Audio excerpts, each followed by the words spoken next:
pushed. I was actually in South America in one of the longest, the first lockdown, martial law lockdown with shoot to kill orders in the country if you didn't obey the government. And when they're done, they're going to do the same thing to us. Who are you talking about? And what are you talking about? Look, like as much as you can be open and honest about this, this is what we need.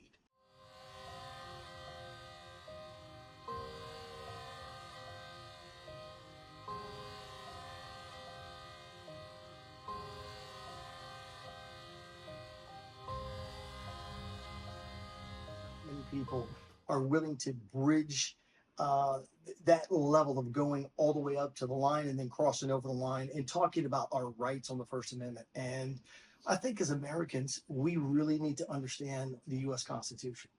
I myself, former U.S. military, worked on multiple continents, spent years doing back channeling information, working with governments and non-governments and NGOs and a host of different people.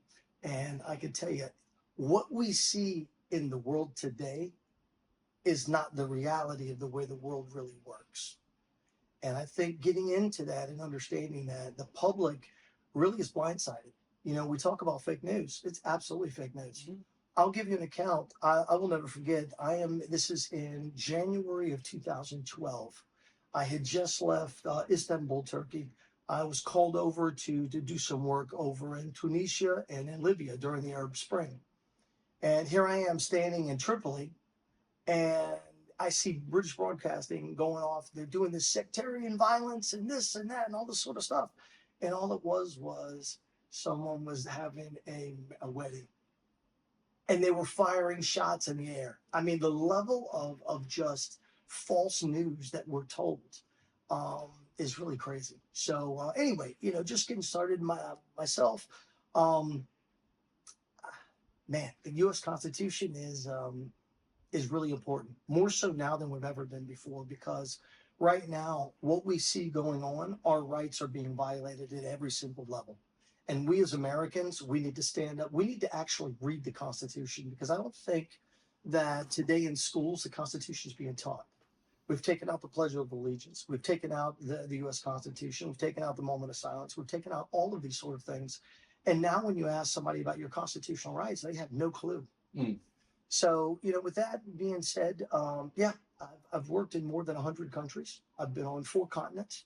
I've seen combat zones, in and out of combat zones. I've back channeled at every level that you can imagine. And I'm here today on your show because I like what you're doing. I appreciate that. So, Nate, well, when I met Nate, what was this past Friday? Yep. We met at 11 a.m. It was just supposed to be a quick introduction meeting. And, you know, as anybody that knows me, I just want the truth. I don't give a fuck what the truth is. I don't care. I just want the truth, because without the truth, I'm blind. I can't make what I would call a rational decision if I'm misinformed with the information that I'm using to make those decisions with. But we ended up speaking for 6 hours at this little breakfast smoothie place, just going on and on and on and on.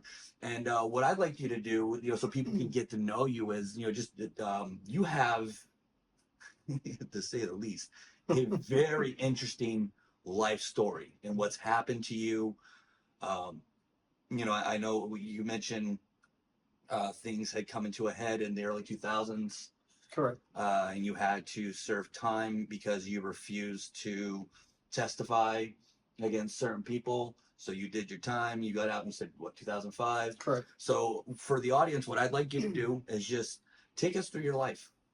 Okay. You get all the time in the world. So the first thing is I'm a son of a frogman. Grew up in What's a frogman? A frogman is the original UDT, Underwater Demolition Teams, which is a predecessor to the U.S. Navy SEALs. Oh shit! Okay. So I'm the son of a Navy frogman. All my uncles are former military special operations of some form. Grew up all through Little Creek and Hampton Roads. Used to teach martial arts there.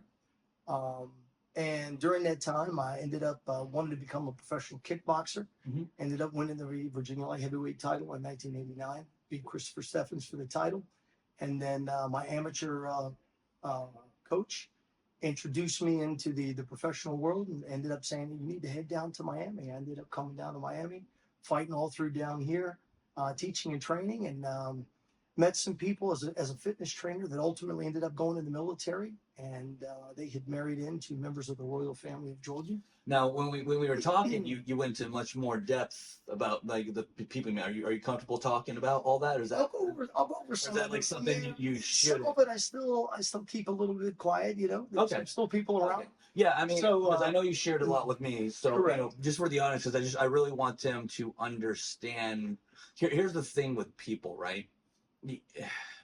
You're only as smart as the experiences you have. Correct. So, you know, as you talk and as we get into these conversations here later, I really want people to grasp the man that you are, the insight that you have, Right. because this is what we're going to get from people, Right. like from the other side. You know, like what's your source? Where does this come from? You know, what's this? You know, blah blah blah. Why does he get to speak like this about this? Blah blah blah. Yeah. But they'll listen to fucking CNN and Fox News and tell them to take a damn vaccine, or the fact that two planes hit the twin towers that were designed to withstand planes hitting them and suddenly fell, and the third building fell that was never fucking on fire. They'll believe a lot of bullshit. But you know, just kind of credential yourself as best Well, that you can. As a young man, I ended up becoming a coach and personal trainer in the fitness world to members of very well known Italian families. Okay. Okay. Yeah. Well, And Italian families. well, like that. I ended up becoming a coach and trainer and that sort of thing.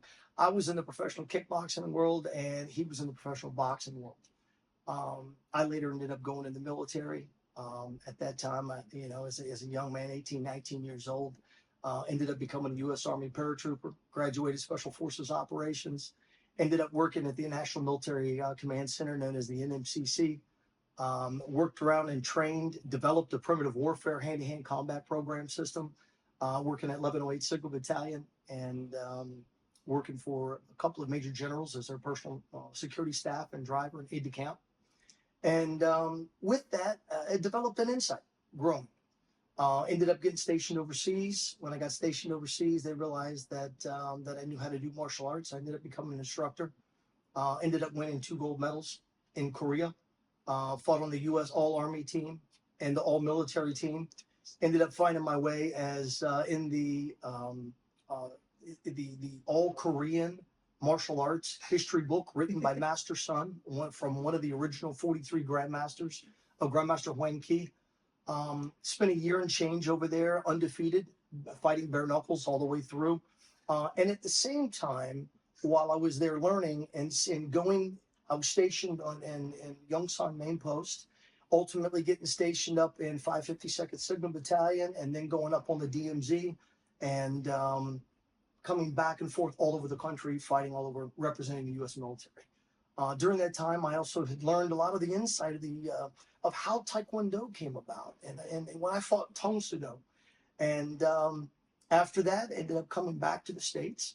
When I came back to the How old are you this time? I turned 21 years old. You're only 21. Yeah. So everything he's told you to this point, now he's only at the age of 21. I turned 21 up on the north, on the border of the DMZ. And so it was in an area called the 2nd Infantry Division. And I had worked at that time with what was called the KCIA, which was the Korean CIA.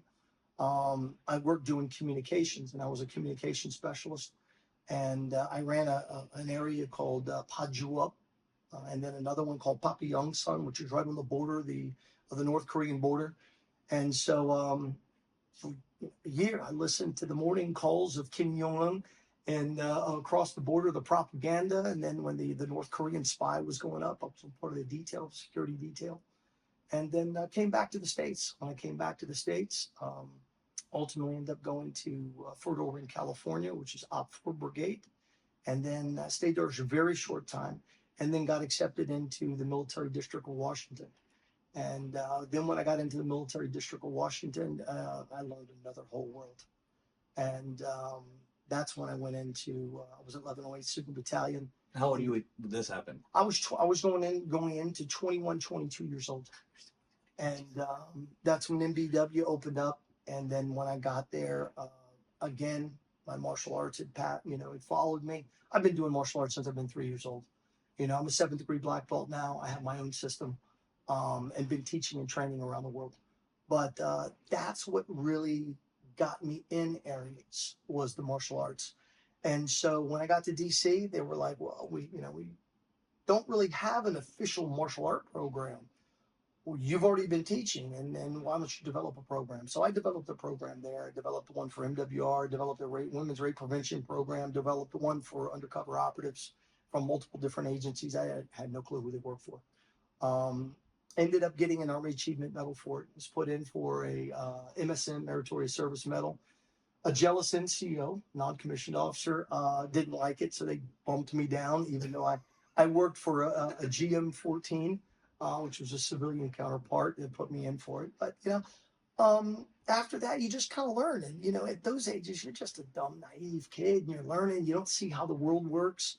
And as you go along, you engage, but then your mind starts to change. What year was this? You're how old now? I'll be 54 in November. So that's about 25 years ago? Yeah, it's been a long time. So 2000, but this is about 2000. Yes, actually, no. The military side I was already coming out the first, so 1993, 94, 95, during that time frame. So coming off of active, switching over to the reserves into 99, I became a private contractor way before Blackwater was around. And so I don't know if you're familiar with Blackwater at all. Yes. Okay. So Blackwater was there in Elizabeth City, North Carolina. I grew up at the beach. I knew a lot of the guys from there. Trained with a lot of the guys from there. I was very blessed. Are most of them good guys? Yeah. Look, all of them were good guys. Look, people need to understand when you join the military, you are told a narrative. Right. Yeah, You're indoctrinated into a narrative. Yeah, that's what I try to tell people too. And what people don't understand is that that's what you believe. You're 100%. I grew up watching my dad come back. My dad, was in Korea and Vietnam, and he was in, as a frogman. There were things that he did in the nightmare and the PTSD and the things that went on. People really just don't understand. It's real. And He never talked about it with you? No. Most of the time, he spent most of his time with his best friend, Jack Daniels. That was his best friend. And when we did talk, it was growing up as a kid, because my dad was a single father raising me. Growing up as a kid, it was, we would go on, hikes, and he would teach me how to shoot, teach me how to hunt, teach me how to skin, teach me how to fish, taught me my first jujitsu. It was that kind of bonding as a dad. Yeah. And I think it was more of a therapy for him, because back then, they just, they didn't classify it as PTSD back then. Yeah. You know what I mean? It was a whole different scenario. So, it was, I wouldn't change it for the world. Was it the easiest? No. But, at the end of the day, we are the sum total of all of our experiences. It makes us the men who we are. Yeah. So, I look at it as, any kid would have been lucky to have a hands-on dad like that. Yeah, I was blessed, and I was blessed to grow up in an era, in a time that, you didn't have to lock your doors. You could go to sleep and leave your screen door. You know what I mean? Something that we wouldn't even think of today. But, the other area in the martial arts I was really blessed with, because in Hampton Roads, Virginia, we had Sifu Duncan Leon.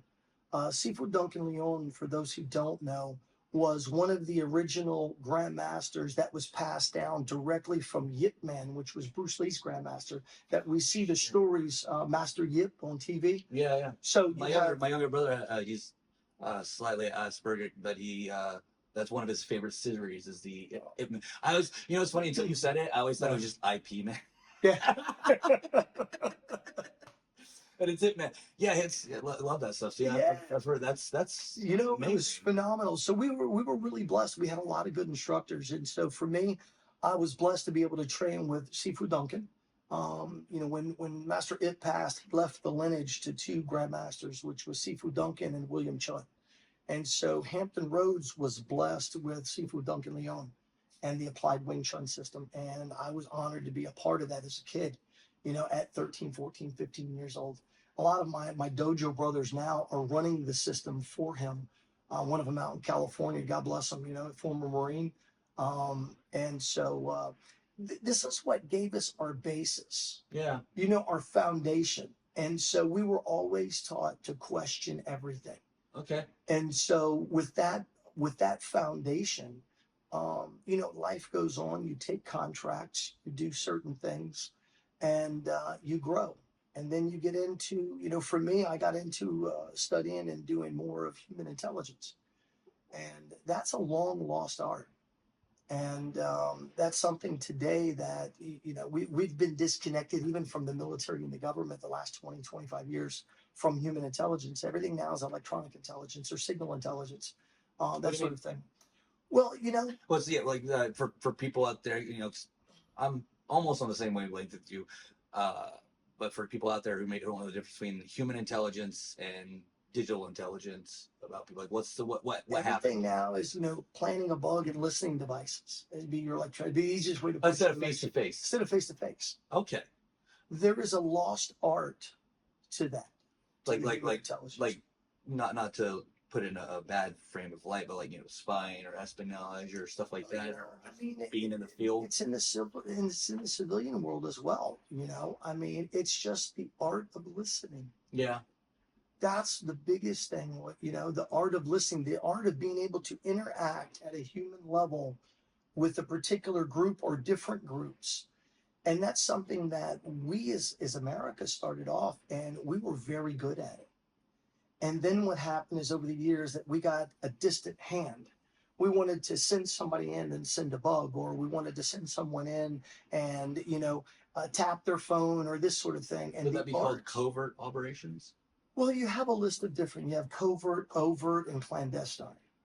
And so you have the overt operations is when you want someone to know what you're doing and you want them to know who you are. And then you have covert operations where you have someone, you want them to know what you're doing, but you don't want them to know who you are. Mm. And then clandestine operations is operations that you don't want them to know neither. And is that more like the spy stuff? It's spy, it's military. Everybody in their own branches has a different variation of it.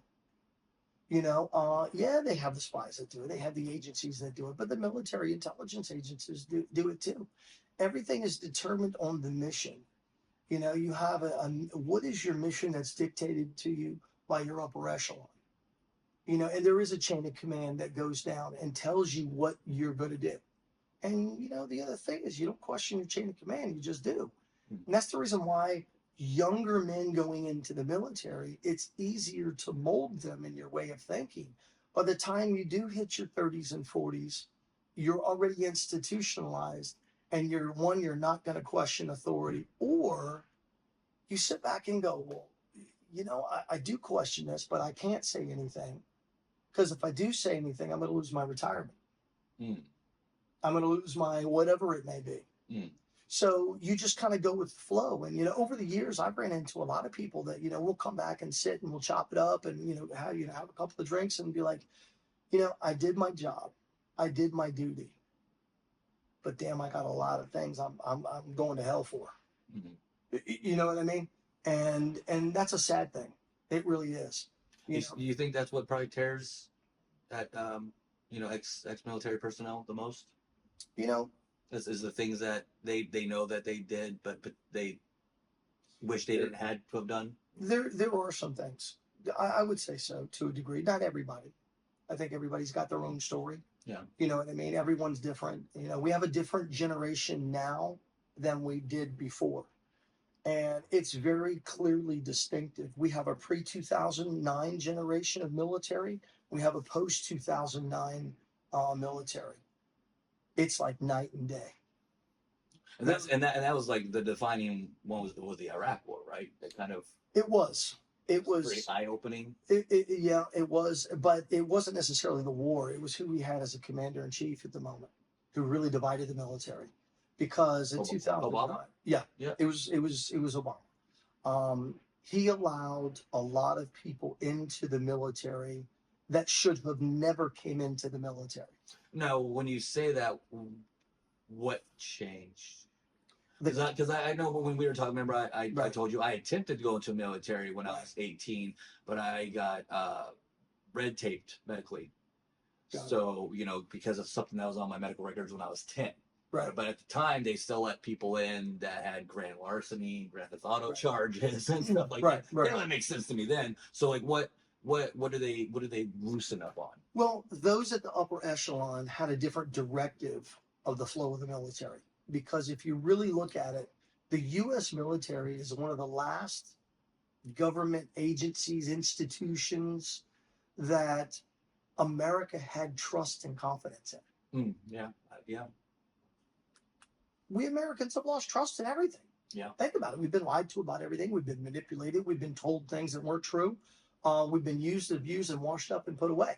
Yeah. And the military, though, was pure until you started. You know, when you go through your in processing, when you go through your MEPS, you know, you do your ASVAB and that sort of thing, and your military processing, and you go through your psych eval. There are certain qualifications of people and tests that you go through. People were allowed to go into that aren't qualified. I do that because I got red tape, but they gave me a chance to go see a psychologist for an evaluation, and it was the weirdest fucking thing. He asked me like 3 questions to determine whether he like asked me to count down from 100 by like 13, and I think at one point because I felt nervous about it, I kind of got frustrated with myself, and then he asked me what my favorite TV shows were.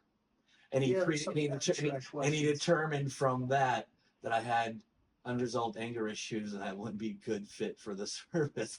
It blew my fucking mind. You know, it's strange, and you never know what they're going to ask you. They do ask some very strange things, and depending on your level of security clearance and the type job that you're going to get, they're going to ask you different things. Yeah, just for the National Guard.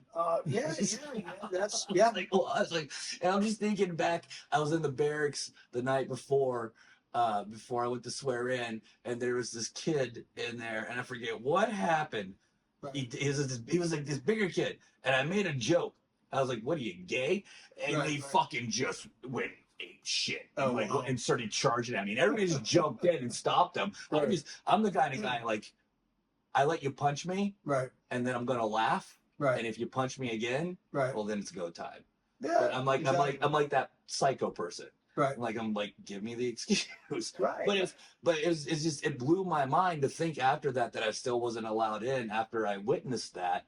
And I'm just like, what the fuck is this? Yeah, man. It's their criteria. And look, there's another set of reasons why that we have a problem with recruiting now.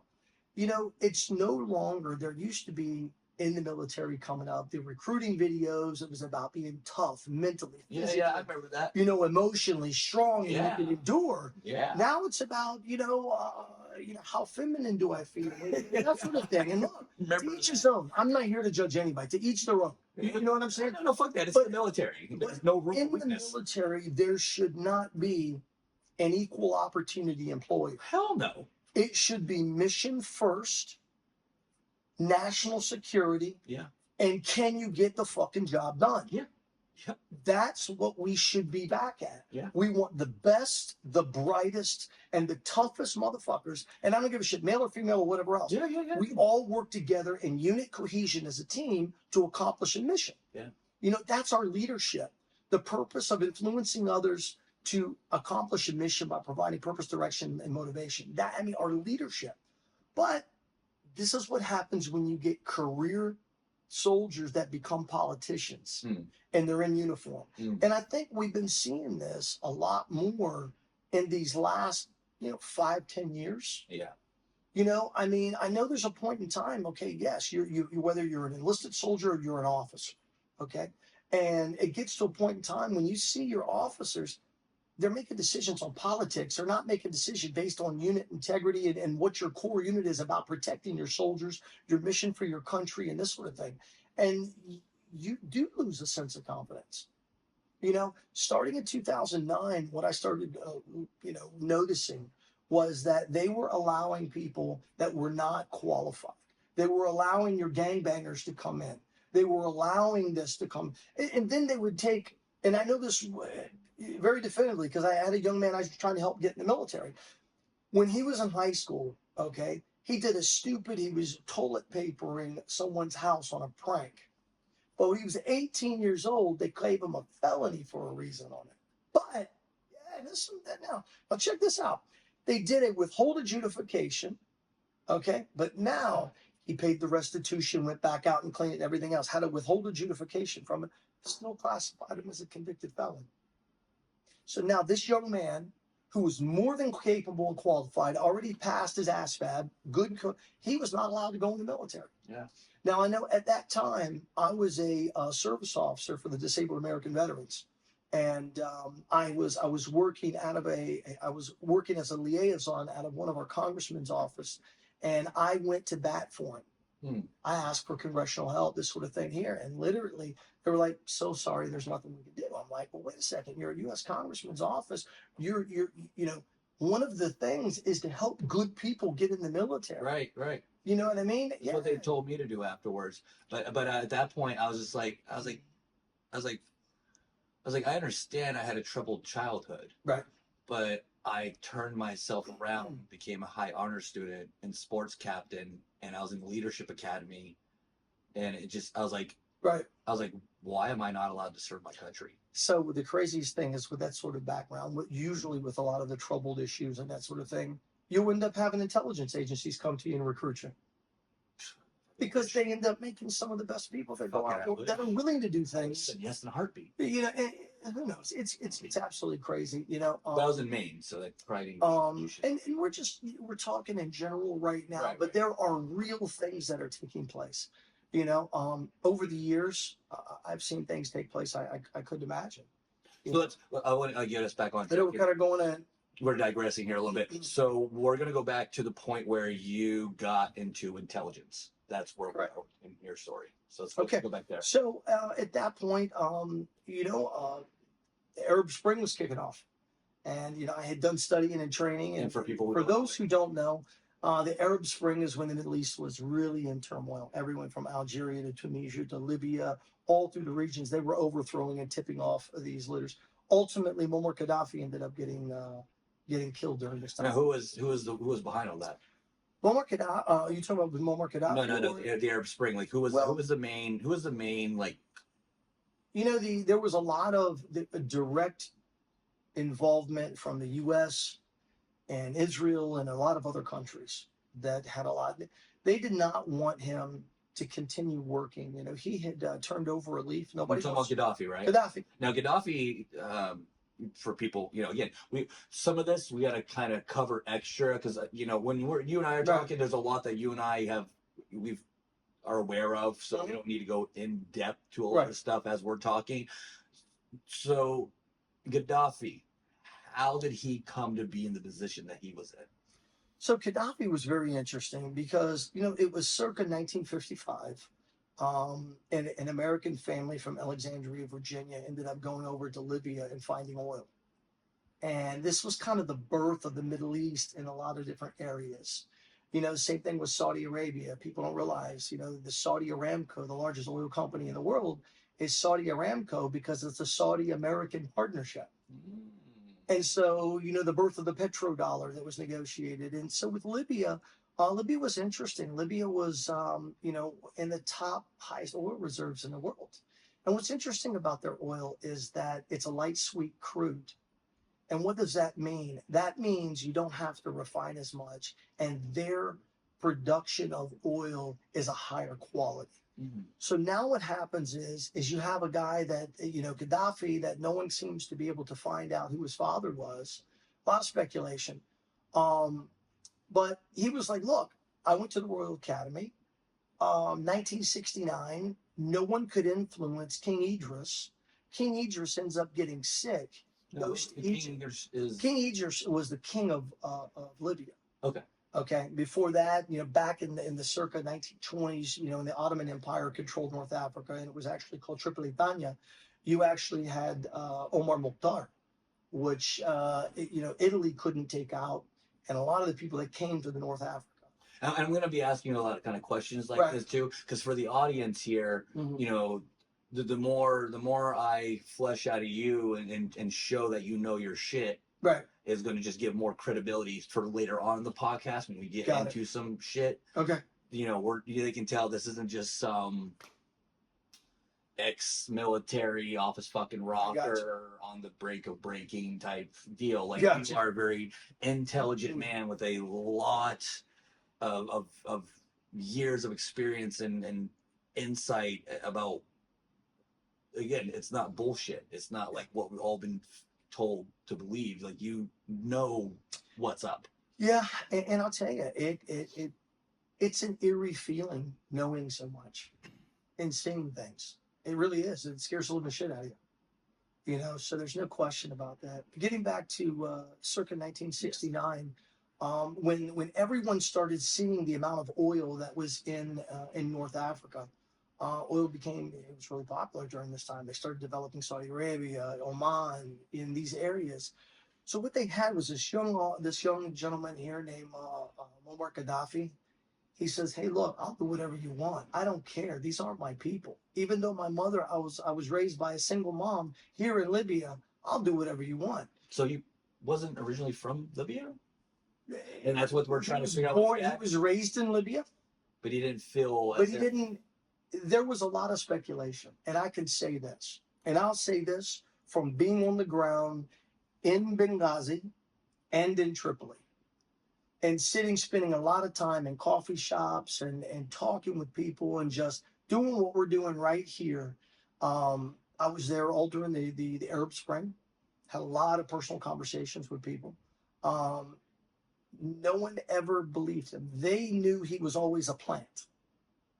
They knew he was formulated from the three empires at the time, you know, which was France, UK, and the US, and they was put in place. That was the stories that were told to me from the people who lived through his actions. Okay. So what's really interesting on this particular one is that all of a sudden now the first bloodless coup, they wanted to take over the oil. This took place in 1969. So when King Idris goes over to Egypt to get medical attention, all of a sudden you have these two guys, Muammar Gaddafi and Khalifa Haftar. Khalifa Haftar was the right-hand man of Muammar Gaddafi that led the first bloodless coup. Well, why do I mention his right-hand man? Because guess what? That right-hand man to this day is back in Libya. And he lived in the United States for years, protected, up in Baltimore, Maryland. So it was really interesting because now all of a sudden you got Muammar Gaddafi takes over, and everybody wants to call him. It was around 1980s. You know, he had taken over for, you know, a decade or so, and then Reagan called him the mad dog in the Middle East. They sent planes in, killed his son in Germany, sent planes, bombed his house over there. What, they bombed his house in Germany? They bombed and killed his son. They bombed a discotheque. Libya did, but it was a retaliation for a bombing that took place that was in Libya itself that killed his son, one of his sons, because Saif is still alive, his daughter's still alive, and so now you have, you know, Gaddafi that's taken over this Northern Oil Company, and he's running it like a strong man. But the word is to everybody, you know, who's he giving contracts to? Well, he's supplying all of Africa. You know, the next biggest oil is Nigeria. So he is aligning all of the African nations and giving Italian contracts, giving Israel contracts. And nobody's talking about this. The people, you know, they didn't have too much of a choice because he ran with an iron fist. So now, did he have to? Initially, yeah. Because he was a dictator. Right. You know what I mean? He came over and he controlled. But what people don't talk about was that no one was homeless in Libya. If you wanted to go to school, you wanted an education, and you got married, you got a house. I've heard all that. You know, he created the man-made water project. Did he have issues? Absolutely. Right. Because if he would, you know, in his driving down the street with his bodyguards, if he liked a young lady or whatever else, he'd kidnap her and take her to a torture chamber. Oh, Jesus. So you had a very weird balance, but he controlled a particular region. No different than what Saddam Hussein was put in office, controlled a region, and when he was out, the backdraft took over from there. Yeah. But you always had this one country over here that wanted to dominate all the area. Which was Libya? which was Israel. Oh, Israel wanted okay. to dominate all of this. So they needed. And this is back in the 80s? This has been all along. Well, yes, It's but been going on. where we are in the This is timeline right now with timeline Gaddafi. we're in with Gaddafi. Well, when I was there was in 2011. Oh, that's fast forwarding. Yeah, it's fast forwarding. I'm just giving Gaddafi you was killed. It was 2000 in 2000 in 2011 at the end, August, September-ish, in the third, fourth quarter of 2000. Right. 2011. And then you started having the fall, but because you had the February 17th brigade. And so when I was there, I was actually there before the U.S. ambassador was there. And that was 2012. So when you really get to this particular area, no one really wants to talk about what led up to the issues. So he had the largest stockpile of gold, and he had the largest stockpile of arms. This is Gaddafi. This was Gaddafi in Libya. But nobody wants to talk about he was cooperating with the U.S. intelligence agencies. Mm-hmm. So when now, it's like when after they took Gaddafi out, it was like, whoa, everyone spread. And then all of a sudden you had the U.S. ambassador that was in and doing operations there. And I'll never forget, this was in end of January of 2012. The SEAL teams and the ambassador and all them, I'm sitting in a restaurant in Benghazi, and they bumped into me. They came in like a bat out of hell. Who's they? The U.S. ambassador and their SEAL team guys. Okay. They bumped into me. And are you allowed to say who or? I'll put it like this. I'm sitting and I had just finished teaching the first environmental class at the National Oil Center at Agico, Arabian Gulf Oil. Okay. And I just finished teaching the class. And then as you came down, one of the most favorite restaurants that even the master used to go to was a Turkish restaurant. You had the NOC over on this side. You came down, and then you had this Turkish restaurant. It was owned by 5 brothers. It was the Tarhuni brothers. And, Abdullah was the one sitting there, was basically serving us, and we're having a conversation. And he says, I'm like, damn, who were those guys? They just busted in here. From there, he says, those are your people. I go, what do you mean, my people? I had no idea. You're all American to that. And he goes, all you Americans. I'm like, oh, wow. I'm shutting my mouth. I'm not saying anything. And like I said, so at that point, they were standing guard and everything else. They rushed in, they, did an interview, and they were in the family room. Because as they came in the front door, I'm sitting with my back from here, I'm sitting with the other one, and the kitchen's in the backside over here. They came in and basically pushed me in because the family room that you went in over here was closed off, and they had a private meeting with a group that was they were doing whatever they do. I'll just leave it like that. Some things I'll say, some things I won't say. I know better. And so after that, they left. And then when they left, I went back out and started meeting with my other, people that was there. I was doing a lot of oil stuff that was there, cleaning tanks, doing various things from there. I was in the oil business. Right. And so at the time, I was the CEO of a publicly traded oil company that I founded. Started off small from a little thought and an idea and built it organically. And then the more I got in the oil industry, the more things in the intelligence world. I want to just tap that on the side. I'm not. There we go.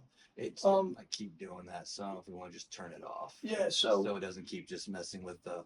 I think it's good at the moment. So, the more I got into the oil industry, the more I started seeing the way the world really works and who really runs the world. It's the oil business. It's fossil fuels. I mean, that's the biggest. That's the biggest thing from there. They have a larger their profits are larger than GDPs of countries. Right, and they're not reported, are they? They do what they want. They report what they want. Their interest is such big government. It's scary because you tend to realize. I'll give you an example. I mean, I'm in the middle of discussing oil with someone from there, and literally an oil refinery. I don't care who the president of the country is. We're apolitical. We have nothing to do with politics. We don't care if you're a president, you're not a president, or whatever else. You want our oil, you this. Show me your money, you this. It's a very sort of thing. But that also brings you into certain other things. So I'll give you an example. I'm sitting in Georgetown, and this is 2012.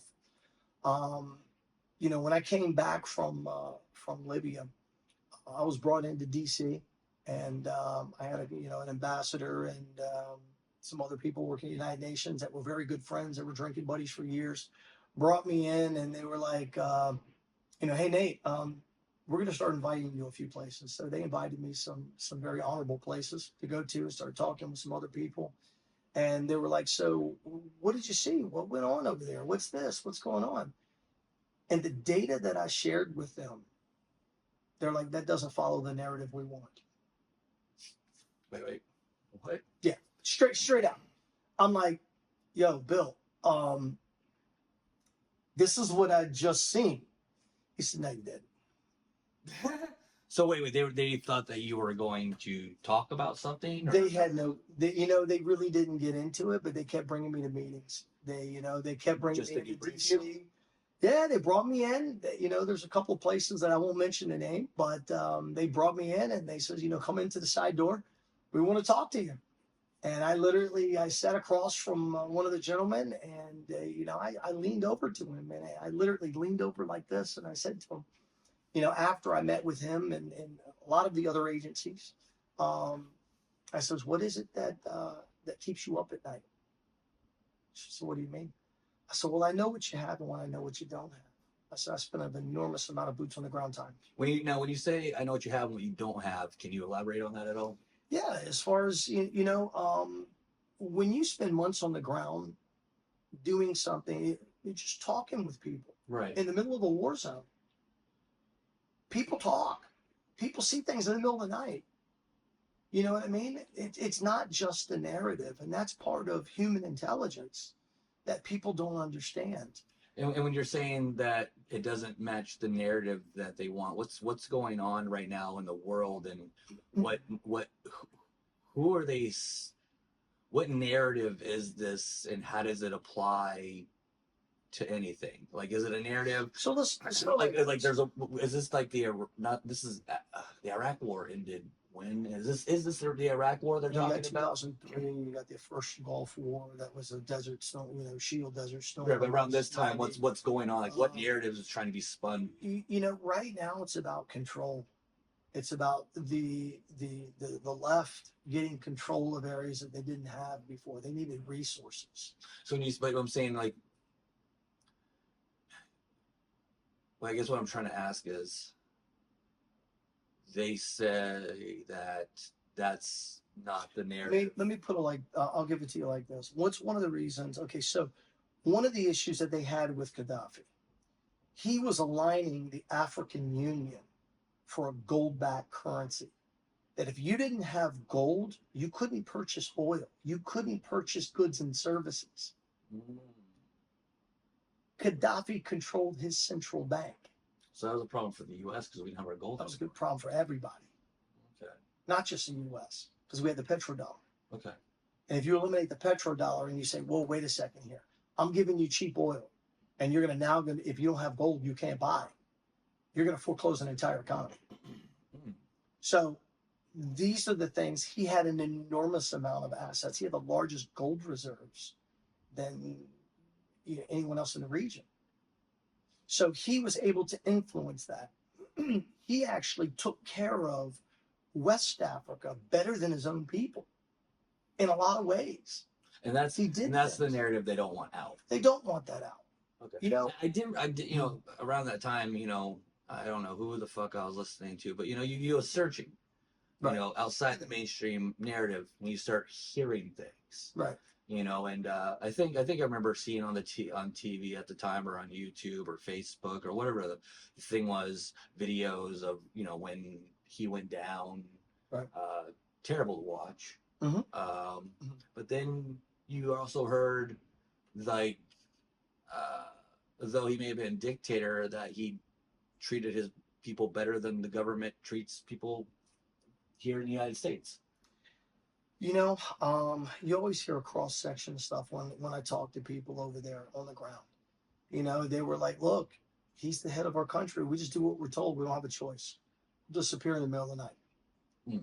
He's got good days. He's got bad days. And trust me, the country knows. You know, Yeah. and that was evident because when his son, after he was killed, his son tried to do that. Do what? He tried to be the dictator like his dad. Oh, the son that survived. That's That- correct. still- You know, and Gaddafi used to always count with his fingers this way from here. So when his son tried that, they cut off his fingers. He was like, "No, you're not your dad. Jeez. You don't wield like your dad does." You know, he spent a lot of time. That area has continued to be unstable. Um, Now this was 2011, 2012 Right. era. Now we jumped ahead a little bit Yeah, we in did. your timeline. Yes, We were in the Arab Spring, and which is now 2011, 2012. okay, That is Arab Spring. okay. So what happened? Gaddafi was killed third, fourth quarter, 2011. So going back, your story from let's say 95 Okay. until then, what was going on with you? So 95, you know, coming out of the military, you know, young guy, you know, full of everything else. I took on a contract, worked with members of the royal family of Jordan, Oh shit. and I was a director of security for them. I was live-in, you know, full time. Yeah.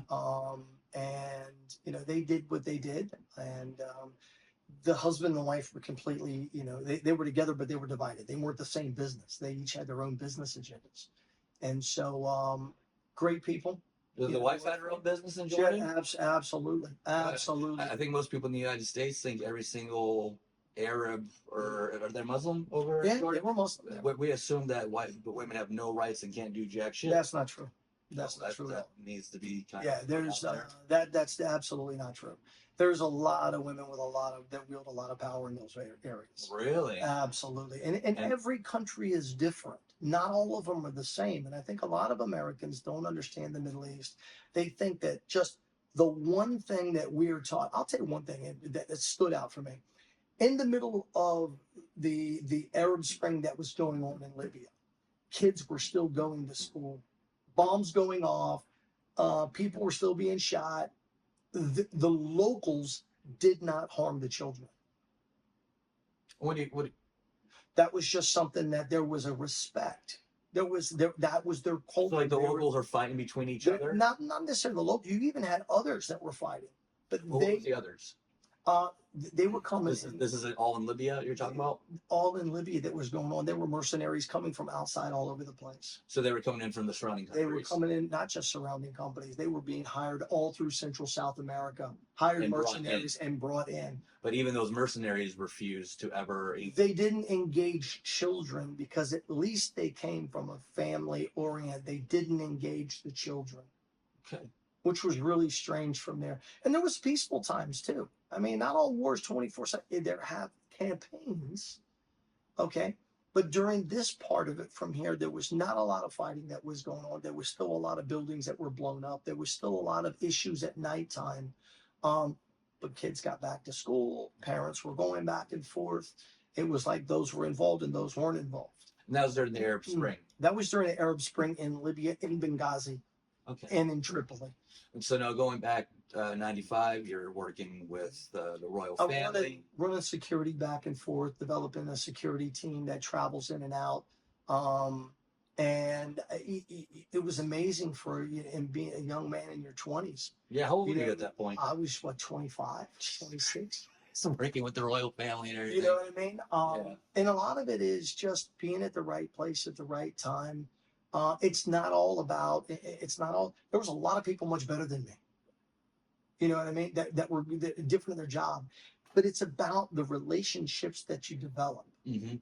Because I met a lot of guys in the industry, a lot of security guys, a lot of everything else. Man, lock, cock, ready to rock, strong, everything else. But their attitudes couldn't get them any work. Yeah. You know what I mean? Yeah. And a lot of it has to do with the personality, the personal relationships, going back to the human intel, being able to know how to interact with people back and forth. It has a lot to do with it. You know, in life, I mean, building relationships, it has a lot to do with the way you are. Yeah. You know, so all during this time, I was traveling around. I mean, from Africa to the Middle East to Miami to Colombia. You know, I mean, did a lot of business in South America, especially in Colombia. You know, Around this time, around this time, You it was feel like- 1996, 1997. do you care to like go into anything? Yeah, that you I mean, had it going was on over it there? was the mining industry. I mean, I'll touch on a little bit. It was the mining industry. People. There's four precious stones. There's diamonds, emeralds, rubies, and sapphires. The rest are semi-precious. And you're in a country with the most exclusive emerald mines in the world, and you Colombia? get it. Colombia is, and at that time, Victor Carranza was he was the emerald czar of the world, and so he was going through some things politically and that sort of thing. So in '97, Victor was, Victor had been, they had accused him a lot of things, and they arrested him in '97. Never charged him, held him for 2 years. Human rights violations, this, that. And he's like, wait a second. I'm a poor kid that grew up in Boyacá. And I had a vision because I saw in the emerald mines, and I had a vision one day that I believed that they would make me, somebody. And he ultimately went from a poor kid in Boyacá to becoming the first billionaire in South America, before Carlos Slim and before Mr. Cisneros out of Venezuela. And he owned all of the largest cattle farms during that time frame. And so I'll never forget, when we were flying in, and my buddy who was actually there, I was just in a security capacity. He told me, he says, when you make this trip's going to change your life. What do you mean? I mean, a lot of trips. Every time he said, no, you just don't understand. It'll change your life. And boy, did it ever. When you are willing to tell the truth, even when it causes you pain, and because you once worked for somebody that you loved, and you grew up upon, you respected, you adored the U.S. military, U.S. government. You were like, they're the pinnacle. They're the best people on the face of the earth. And when you decide that they come to you and they want you to lie on someone and utilize the fact that you had already worked in this capacity, you already had a level of experience, other agencies were trying to recruit you, and then they come to you and offer you a deal. And can you elaborate what you're referring to right now? When I came back from Colombia, I was working with the royal family of Jordan and very large Italian families. They were doing business back and forth in the mining industry, and they were a very close knit crew. And I ran security for them. And so basically, when they couldn't get in their hands, when they started seeing things going on, they couldn't get involved, pulled me aside and says, hey, look, we want you to do this, this, and this. I says, hey guys, am I under in trouble? Am I anything wrong with me? And they're like, nope, absolutely not. We actually know you're clean, you're straight. But we want you to endorse a narrative that we have so that we can put people away. They wanted you to give false testimony. They wanted me to give false testimony. 100%. They wanted me to endorse false testimony. And I looked at the people you were working for between Jordan, the Italians, and in Colombia, you had admiration for these people, or you would assume as human enough to I saw they were family people. Yeah, they were family people. They treated me well. I didn't see them do anything wrong. Right. I didn't see them break the law. I didn't see them do anything from there. I saw them argue and have a good time and go on vacation and spend time with their kids, and I saw them as a human being. Right. So I had there's nothing inside you that would be like, okay, yeah, they're pieces of shit. Fine. Okay. Oh, well, they're with this big person. Do you know who they are? I don't know, man. I'm in my 20s. I don't know who the hell they are at the time. You know what I mean? Now, hindsight, obviously, I know who they are. At the time, I had no idea. But we want you to, give false information. Sorry, not doing. Is this the CIA? Is this the? I won't mention to them. I mean, some of them are still around. Well, no, I don't want names of the agents or anything. Oh, there's a combination of them. I'm just saying, like, what agencies came to you? Couple of them. Couple of them. Couple of them. Not just one. Couple of them. Are you allowed to name the agencies? Or? I mean, I think everybody understands. Who when you start talking about three-letter agencies, there's all of them have their hands out. When they all have a different interest. One of them has an interest in this side. Another one has an interest in this side. Another one has an interest in this side. And you know, when I just basically literally said, and I'll tell you what my biggest mistake in my life was I said, personally, you seem like nice guys. Professionally, go fuck yourself. I can't say anything without the presence of my attorney.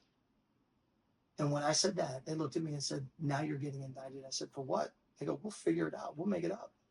And that's what they did. They said that right to your face. Right to my face. Right to my face. Sitting. What year is this? This was 1997.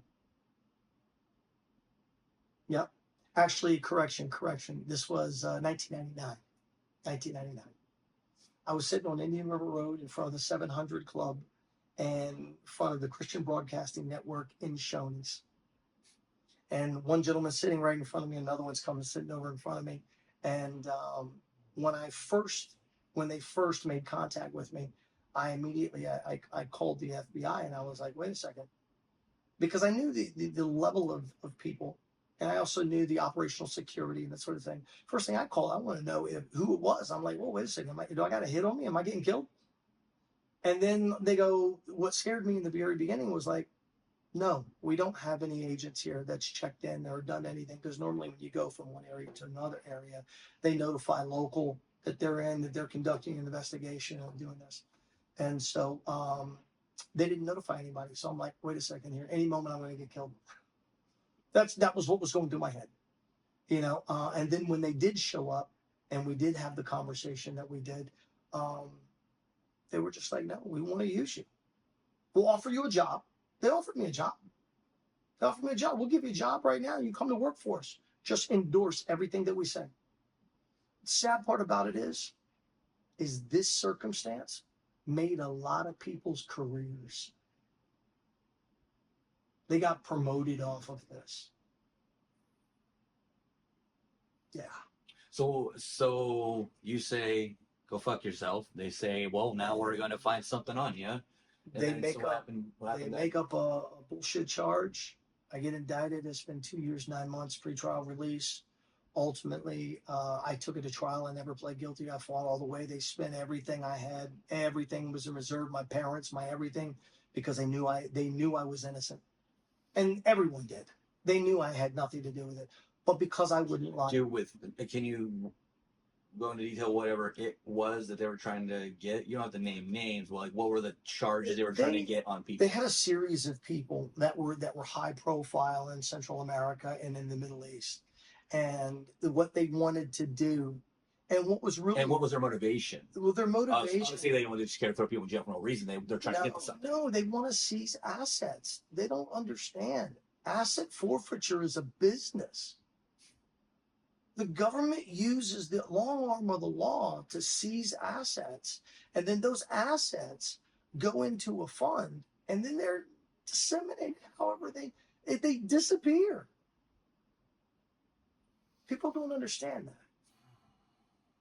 And there's a lot of things. I mean, we're just hitting tips of the icebergs. Right. But, you know, I spent the last 20 some odd years shut my mouth, man. I was scared shitless for a long time. Like since then? Since then. Because let me tell you, they ruined my life. Lost everything that I had. Lost my family. I had to watch my kids grow up behind things. And, you know, and Bart, it ruined my entire freaking life. I've never recovered since then. You had mentioned when we were speaking before, you were the owner of a private oil company at this time? Yes. Well, later on, after I came home. So you actually were incarcerated? Yes. They took 5 years of my life. It took 2 years, 9 months, wasting time going back in trial. Then I went to trial. They took my So between 99 is when they approach you. So then 2.5 years later, almost 2003, is when 2001 is I end up going to trial because I refused to testify. They tried to force. They wanted me to lie on a particular individual that I would not lie on, and they revoked my bond, put me in, locked me up. They did everything that they could back and forth. I've been on diesel therapy. I've been everything. What's diesel therapy? Diesel therapy is that once they have you in custody, they chain you up and then they lose you in the system. And so what you do is they put you in a system, and then you're going from city jail to city jail everywhere around from there, and then you're on a bus. And then they diesel therapy lose you in the system, so your family can never find you. You never. Why do they call it diesel therapy? Because you're in vehicles that use diesel. Okay. And so every day when you're involved in that, you're inhaling the fumes. These are the side effects that goes on. So, Yeah. So then they'll put you. Then they'll stick you from a local to a regional to a private to a on a bus to a car to a van to put you on Planet Airways, which now flies you around the world. I don't say all around the diesel. world, but it's all diesel. So now you'll get on and you'll get on in Atlanta, United States Penitentiary. They'll fly you up to the north to Pennsylvania. They'll fly you over to Oklahoma City transfer. They'll fly you back down to Atlanta. They'll fly you to Puerto Rico. Then they'll fly you back, and that's a 1 day trip. And you said you were on Con Air, right? That was Con Air. Jesus. So you got a lot of things that you have to endure, solitary confinement, those sort of things, and they really they just want to fuck with you. They just want to break you. They don't care. One thing I've learned about the law about justice is just us. I want everybody to think about that for a moment, because nobody thinks about anything, and they just point the finger at everybody until you humanize it, until it happens in your family, and then you go, "What the fuck is going on?" It hits you like a ton of bricks, and nobody's ready for it. This is why not many people talk. Yeah. You know, I've spent years. I just shut the fuck up. It's like, yo, I just want to live with my family, but at the same time, look, I swore to defend the United States Constitution against all enemies, foreign and domestic. I love my country. I wrote a check up to death for my country at my time of service. And I loved it. I honored it. It was the greatest thing. But then to turn around and have the same people that you serve lie on you and then steal another part of your life. That's fucking horrible. And then everybody, to include family members, want to point the finger at you. And then they want to turn around, well, they're the government. They must know. They must know. I think Trump has actually seen how actually corrupt they are. And I think there's a lot that's coming out that trust me, I know of people that want to come and talk. They want to meet Trump. They want to talk to him. They want to go, yo, I got personal stories that you don't realize some of the stuff that you're calling out. We were victims of 10 years ago. Nobody was talking about it. They're still pointing the finger and they're still scared of shit. Some of them, I told them I was coming on a podcast. They go, you're fucking nuts. They literally did. And I just said, you know what? I honestly believe the truth must be told. And I know I'm talking in some circles for a reason, because at the same time, the emotional rushes come right back and they scare the living shit out of you. And there's things you're like, fuck, why am I doing this? But I'm doing it because I love my country. I want the American people to see what really goes on, to put a human face on it, to realize the only thing that we do have that keeps us is the United States Constitution. It's the only document in the world for any country that says your rights are inalienable by God. What else do we have? And as I come back, I spent years out of the country because I didn't want to be here. I was too fucking scared. And I've just recently come back. And it's like, I want to make a difference by telling a story and being able to identify. You know, part of my therapy was writing books. I've authored 7 books now. One of them is on self-defense through human rights. Another one is my journey through mixed martial arts, on how martial arts and training and teaching has been a physical therapy and a mental therapy.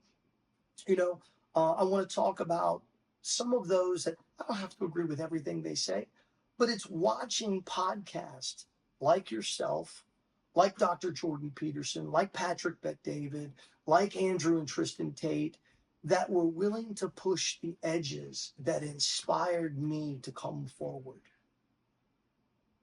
Like I said, I don't have to like and agree with everything they say. But after a while of sitting in depression and sitting and then your family members say, you know, what's wrong? What's this?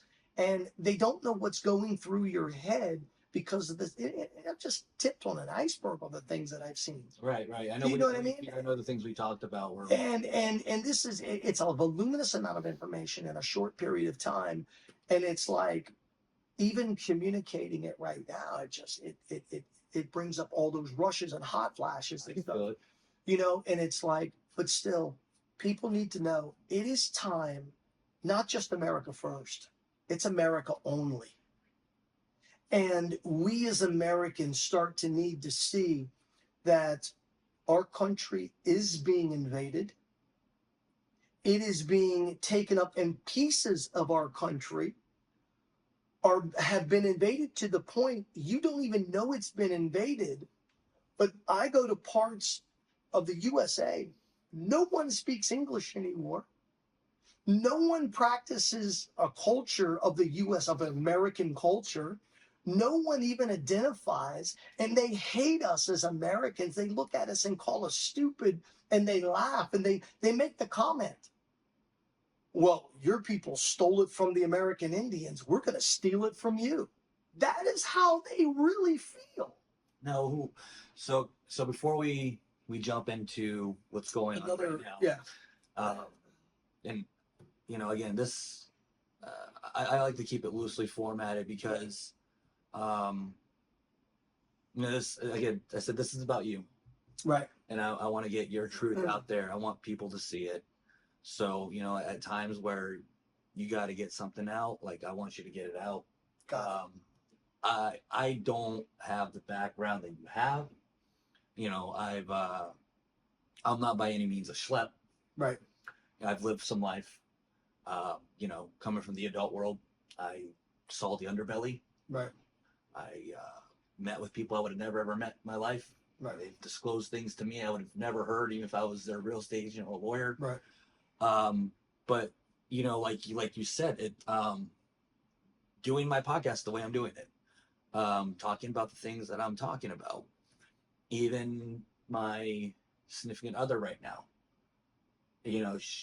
scares her shitless, right? Because tells me we have fights about it, right? And don't include me, don't blah blah, and I don't want to da da da this because they just want peace. They don't want, but as men, being so blessed to be born in this country. When I was fortunately, I'm 37, so when I was in high school, we did take civics, right? And we went through the Constitution very thoroughly, right? And one of the things I remember just being taught, right, is it's my civic duty to be informed, to do whatever I can, and to, as a United States citizen, it's our right to protect this country. That's why we have the First Amendment, we have the Second Amendment. If it comes to it, to protect the country from any enemy, domestic or foreign. Correct. And so my awakening was 9/11 as 12 years. I was 12 watching it on TV, watched the whole thing live. Right.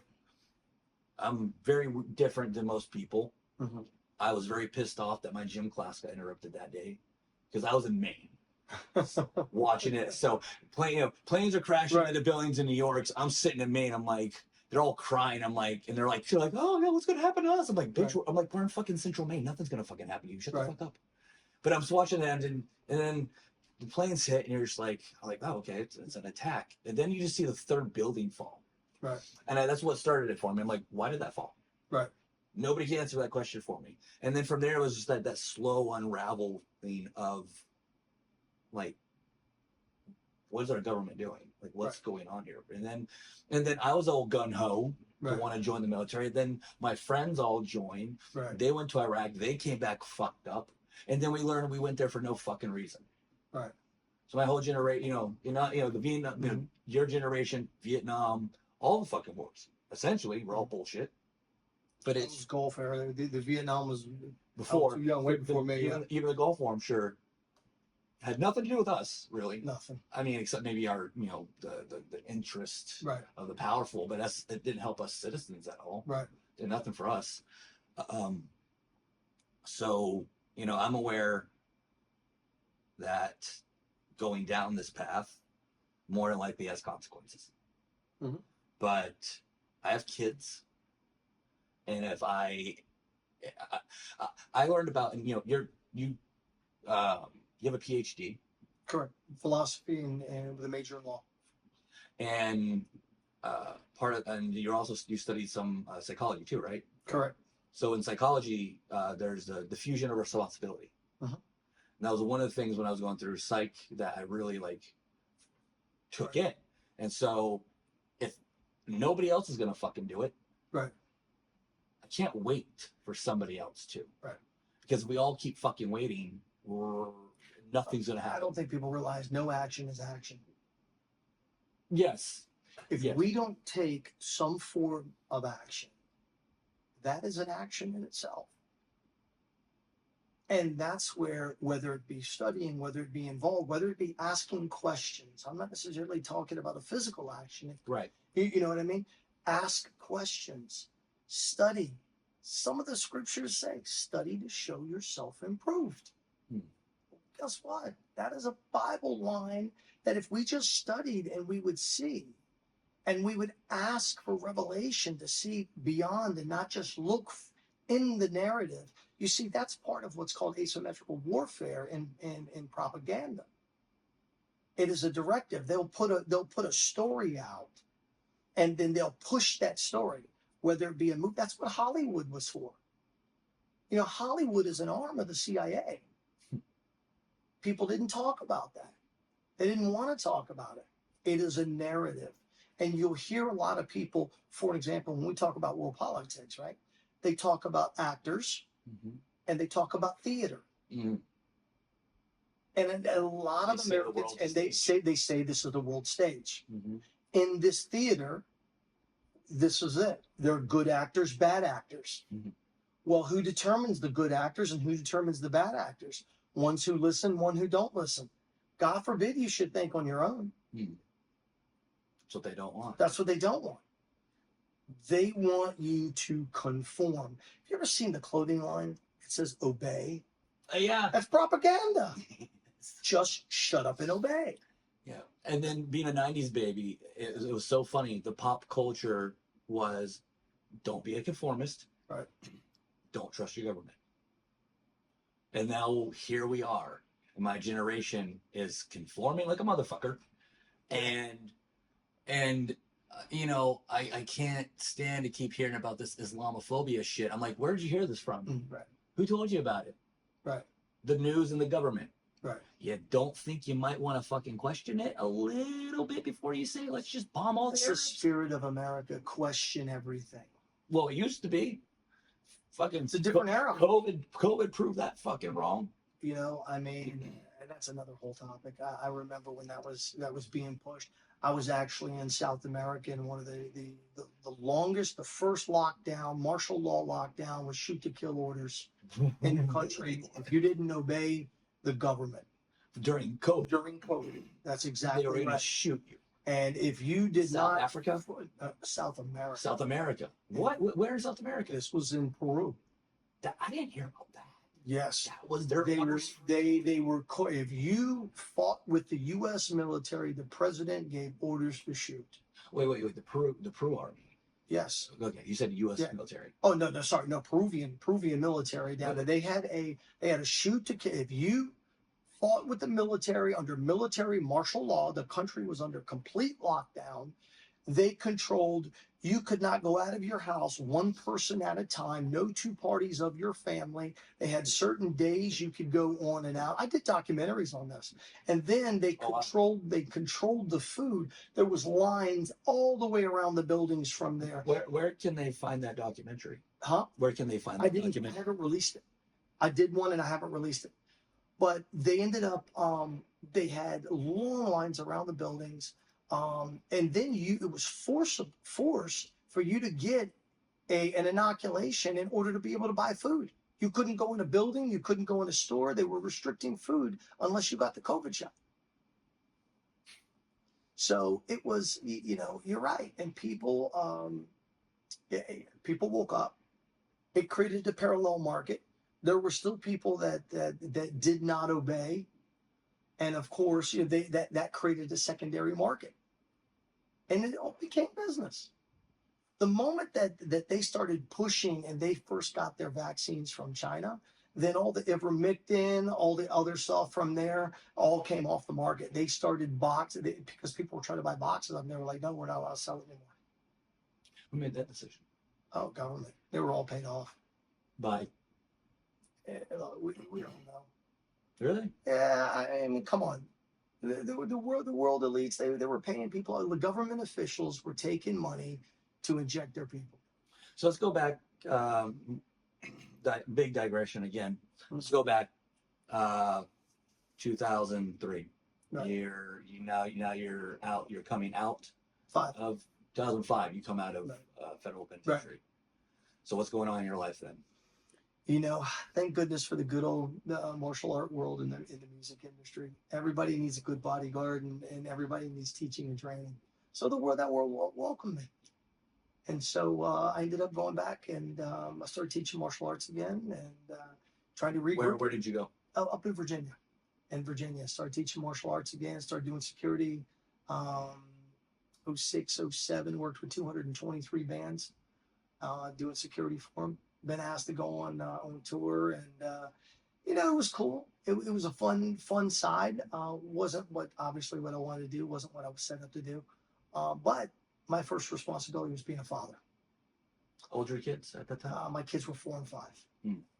and so you know, I was there. I was taken from them at 7 months old and a year and a half, and my kids were split up, and I had to watch them grow up through an unfortunate situation. But I was a responsible father. I was a single dad. I came back, took my kids, just like my father was a single dad. And, you know, I mean, being a father, being a former soldier, being an American are the greatest things that I love. You know, being a husband, you know, I got the greatest wife in the world right now. You know, I don't deserve her. She's a sweetheart. You know what I mean? She puts up with me.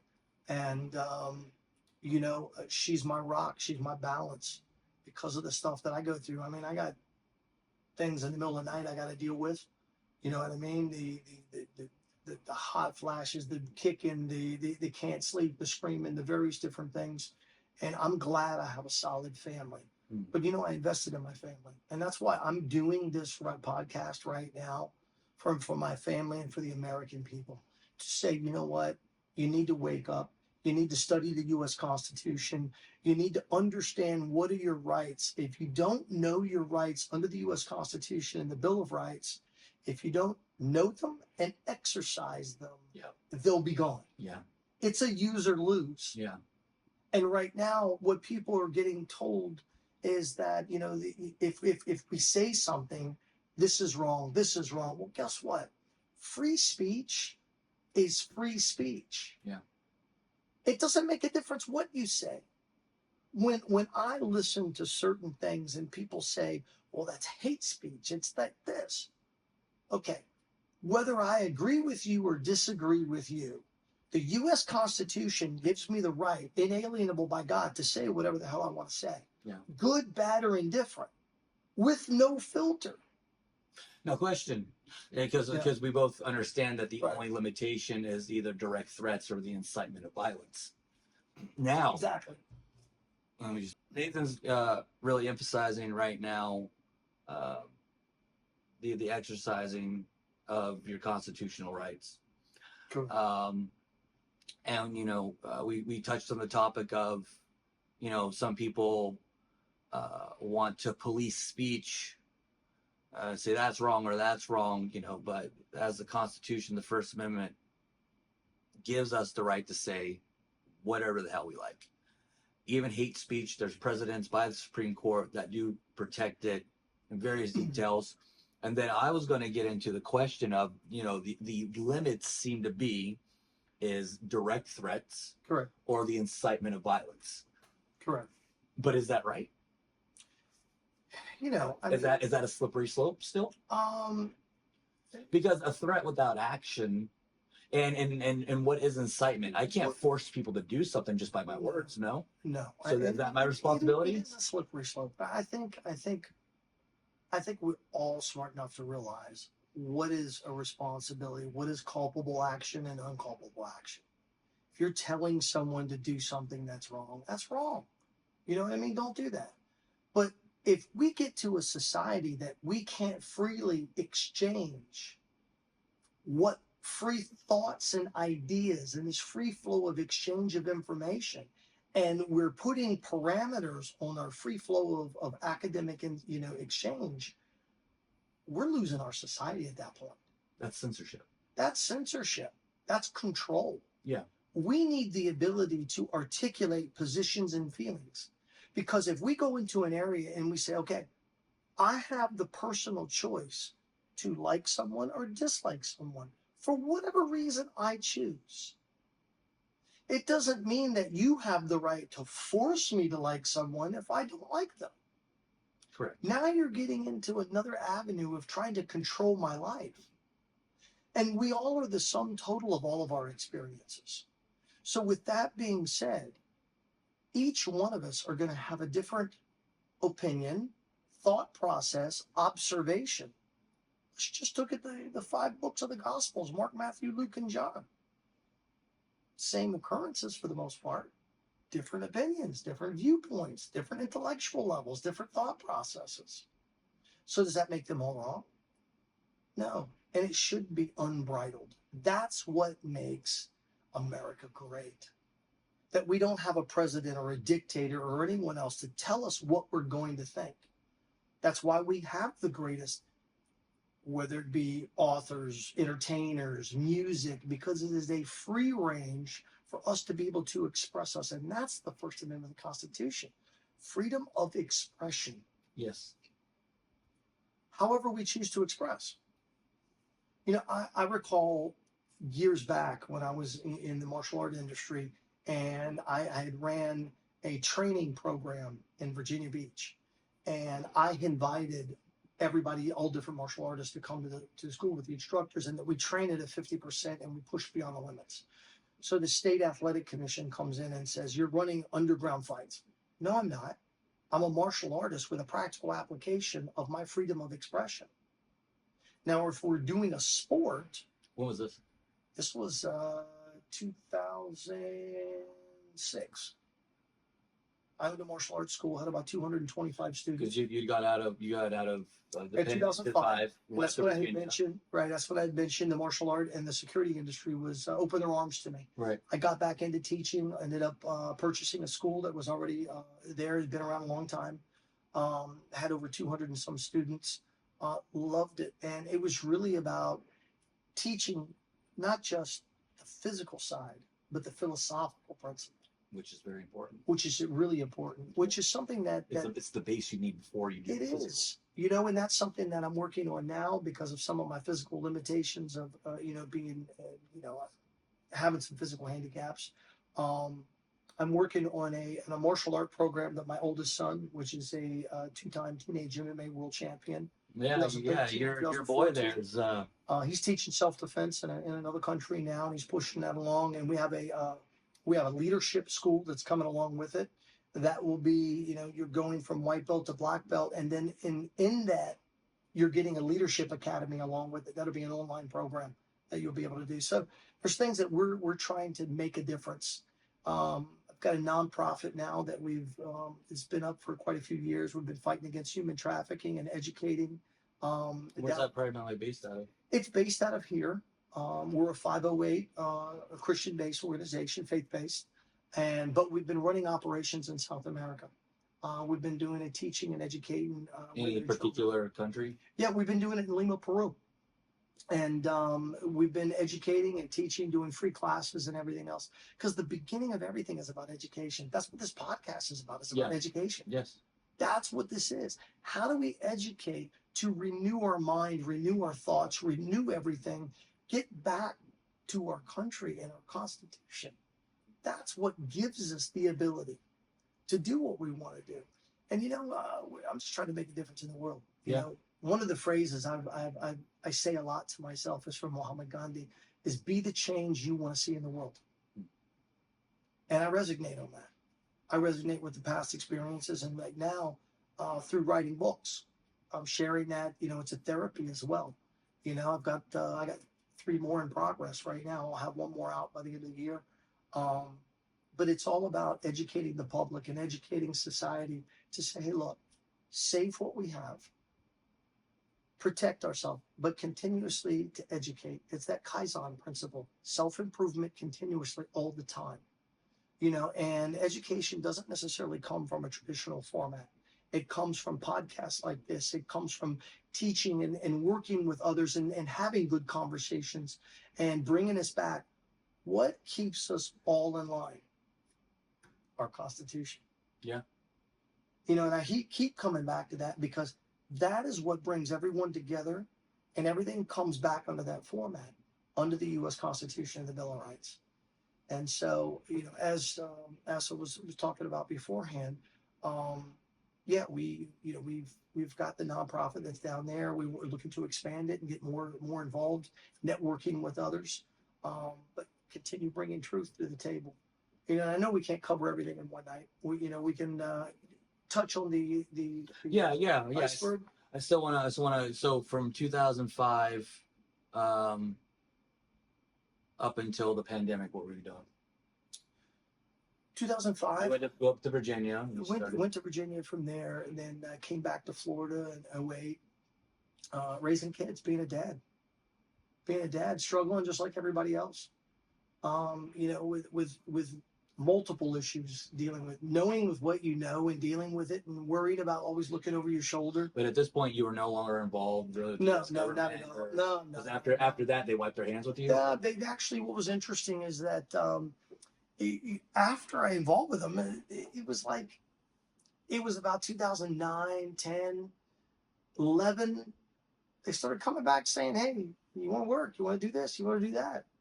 Like nothing ever happened. Good old boys. When you have a certain skill set, right? No matter what you do, nobody really gives a shit. It really doesn't. Yeah. You have a skill set. Remember this in life? What can you do for me is the way they look at it. It's like I tell everybody. What have you done for me lately? And that's it. You're only as good. And when they're done with you, they hang you out and get rid of you. If they think you're too much of a threat, they deal with it. You know, it's a sad reality. No one wants to talk about it. They want to go, oh, that's Hollywood. It's the movies and everything else. That's reality. Yeah. You know, and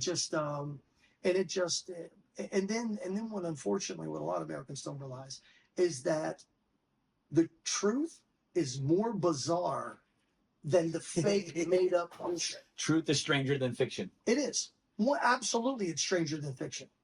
You're like, there's no way in hell somebody's going to do that, or that takes place, or that's the way they really act, or they did. Yeah, you'd be surprised. Yeah, and then you'd be surprised what actually really happened, and what really went down, and why it went down, and it's not even that. It's not even the end result. Yeah. It's the intricate, nefarious planning that went into that result happening. Yep. That people don't understand that there's so much money being pushed around and paid to people that are actors. Right. And you know, I'm a nobody. Right. So am I. You know, well, I mean, you've seen stuff that make you a lot like potential liability, or but if you were to talk, you know what I mean? Like at the end of the day, you realize we're all nobodies, and that's the sad part about it, is because nobody really gives a shit about us, and what we see going on in the world today.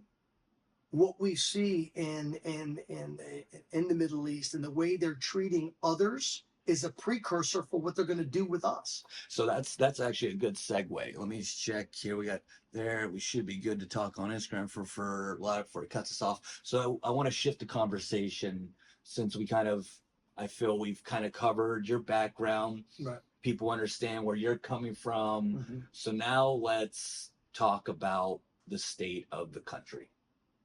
God help us. And now when you say what they're doing in the Middle East, and when they're done, they're going to do the same thing to us. Mm-hmm. Who are you talking about, and what are you talking about? Look, like as much as you can be open and honest about this is what we need. Yeah. So just my observation. Okay. When I worked for members of the royal family of Jordan, and I spent time over in Jordan, and when I saw what was going on over in Palestine, it's the largest open-air prison you ever want to see in the world. Abuse, what we're being told in the U.S. is absolute bullshit. We're being lied to. The propaganda that's there, I'm only going to go so far with it, but we're being lied to. Okay, when you go there, you got a narrative. It's like a dog and pony show. It's like when you say, well, come over, Mr. Senator, come over, Mr. Congressman, come over, Mr. Reporter, or whatever else. You know what I mean? What it is, it's a staged, controlled, what we call dog and pony show. Like North Korea, if you remember. Yeah, well, I'll tell you, I lived right on the border of North Korea. From there, I've seen it. I was stationed at Camp Giant, right next to Camp Gary Owens and RC4 and Camp Pelham and everything, and used to drive up across the Freedom Bridge, driving my Humvee, and go up on the First Rock Division and see the North and South dialogue. I lived it, 1992, 1993. So You've been to Palestine too? I haven't been inside there. No, I was on the Jordan border side. On Jordan. I haven't been. Well, you have the Dead Sea there. You have everything that's right there. So, and working in the region all through the Middle East. I've worked all through North Africa, Tunisia, Libya, Egypt. Even as in 2015, I was invited by the Suez Canal University, an American university, to talk to the Society of Petroleum Engineers as a boots on the ground expert on enhanced oil recovery. So I was at one time one of the top 5 influencers on LinkedIn in oil and gas. The universities reached out to me. I have pictures of the whole thing. From there, they reached out and I taught a seminar over there for oil and gas and enhanced oil recovery. It was very interesting at the time because they'd asked me, this is what engineering school did you go to? I go, I didn't go to engineering school. I said, I studied law and I studied philosophy. They're like, what? How did you do this? I said, because I like to get dirty. I like to get dirty. I go out and I owned a construction company at one time. I was a Class A builder and government contractor in Virginia. Then I was like, wait a second, I want to get in the oil industry. And then I was like, let me learn the oil industry. And then I bought a chemical that cleaned up oil, gas, and diesel that was non-toxic, non-flammable, non-cancer causing. And I developed a product, took it out of it, brought it. And then that brought me back over. And then when they started listening to me, they were like, wait a second. And I'm speaking to postgraduate doctoral students in there. And then I get a phone call and I get hit up on going over to Libya, 2015. And this was, again, I get a phone call. And when I get over there, they're like, hey, look, we need your help. And I'm like, what do you need? And they're like, we need to be reuniting back with our handlers. And nobody's picking up our phone. I'm like, what the hell are you talking about?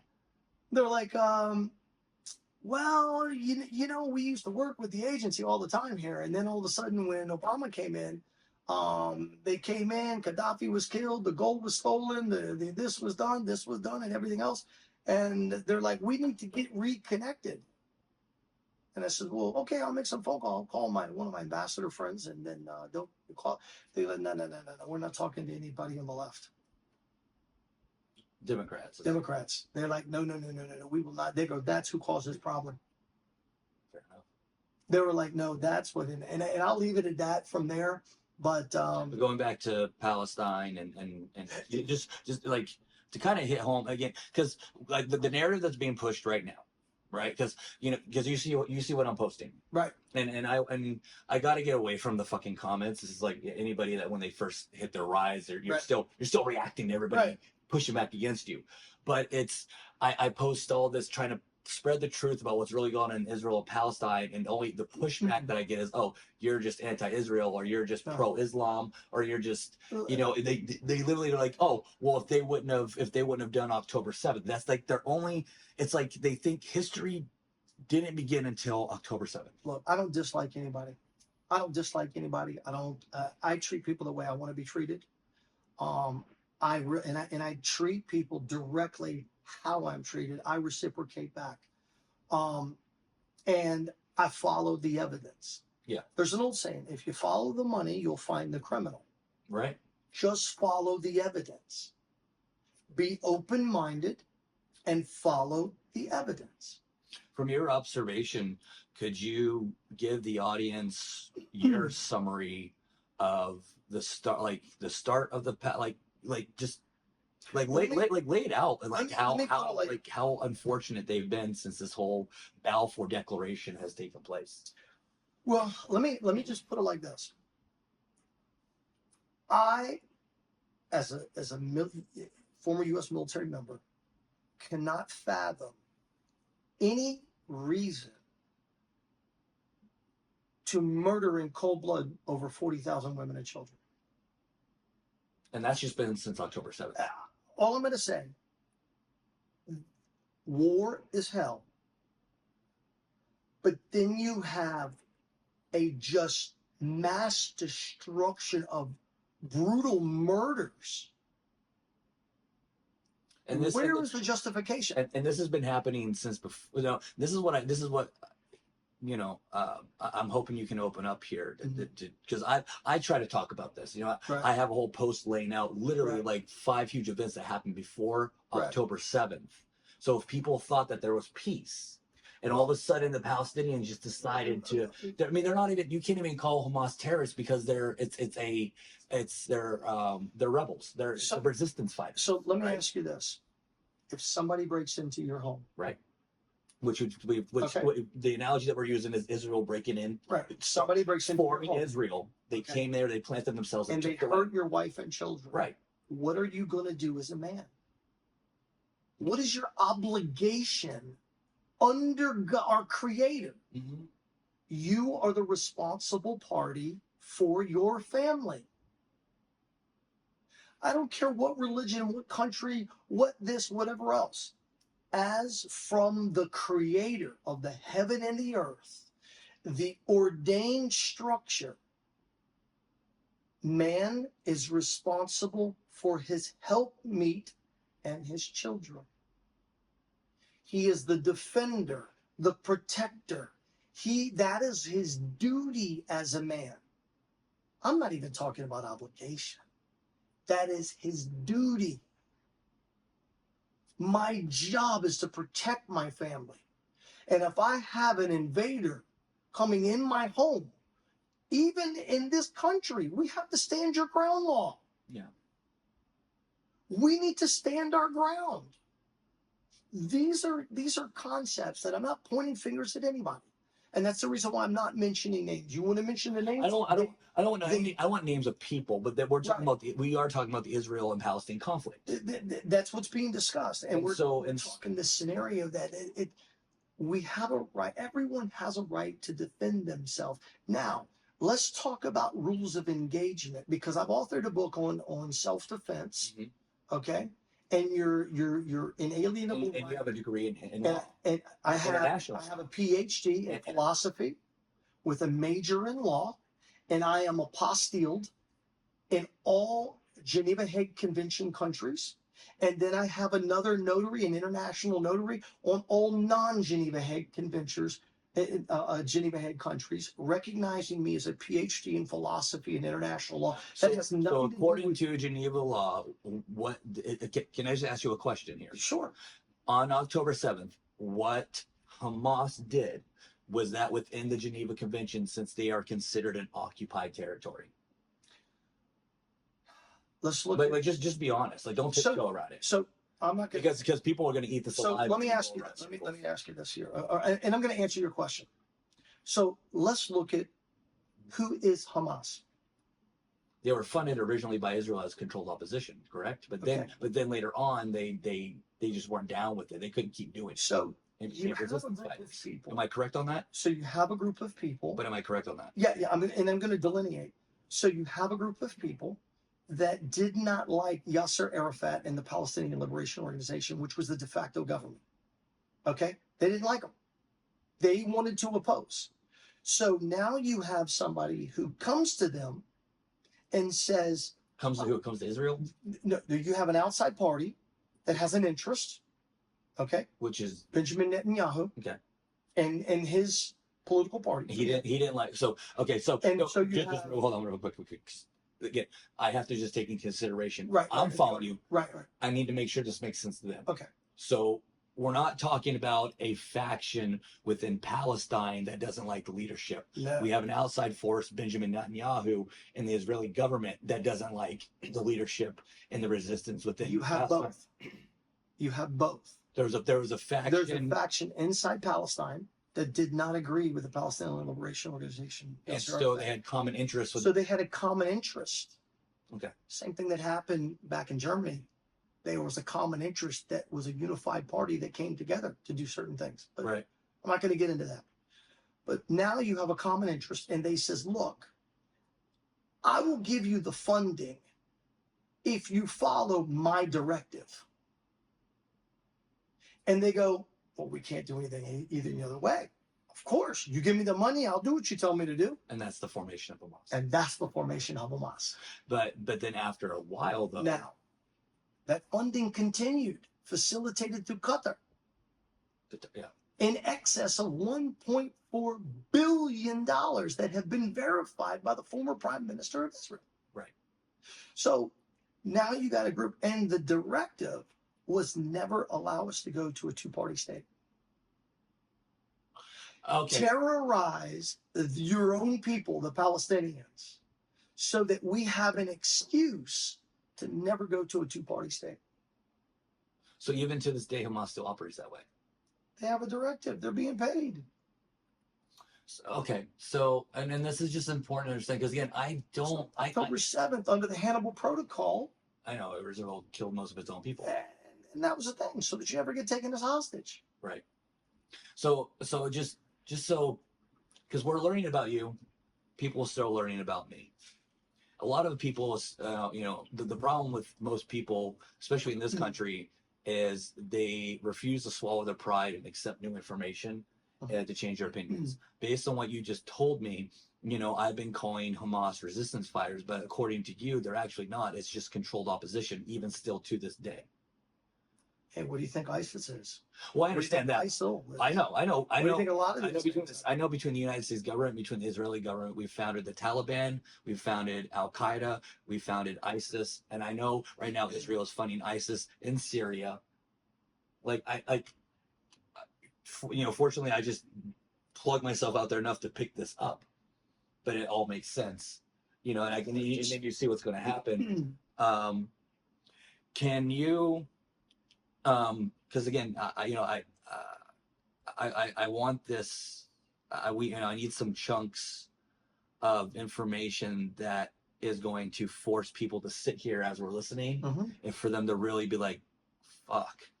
So, can you go over? We were sitting and talking in the cafe, and you described to me what makes Israelis not God's chosen people. Can we go into that? So that's open knowledge. You can talk about that fully, but you're more versed in it than I am. Let's just talk about the Bible. Let's talk about various different scriptures and wherever they come from. Okay, so is Israel's claim that they're God's chosen? Okay, so we can say blessed or chosen. There's an old saying, lost in translation. Right. But when you get 6 people to say something, enough times, becomes truth. It becomes truth in their mind. Right. You do something for 21 days, you create a habit. Yeah. I personally believe cultures are really a ruination of certain people. What is America? We're a country without a culture. We take a little bit of this, a little bit of that, we filter, and we get the best of it, and we roll on.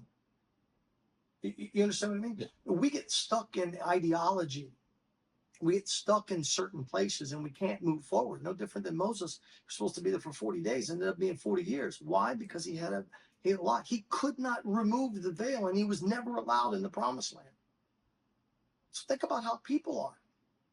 They get stuck with a narrative in their mind, and that's all they want. They will do whatever it is to accomplish their mission by providing anything. They'll lie. If you go back to the old reels in the old movies, it was a narrative. It was driven home. It was a political ideology that hijacked a religious group that says one group is an atheist and another group is a religious group, and they're going to go, yo, we're going to use the laws of the U.S. and the world. Now, the atheists are the Zionists, right? That's right. Creedon was 1895 and Theodore Herzl.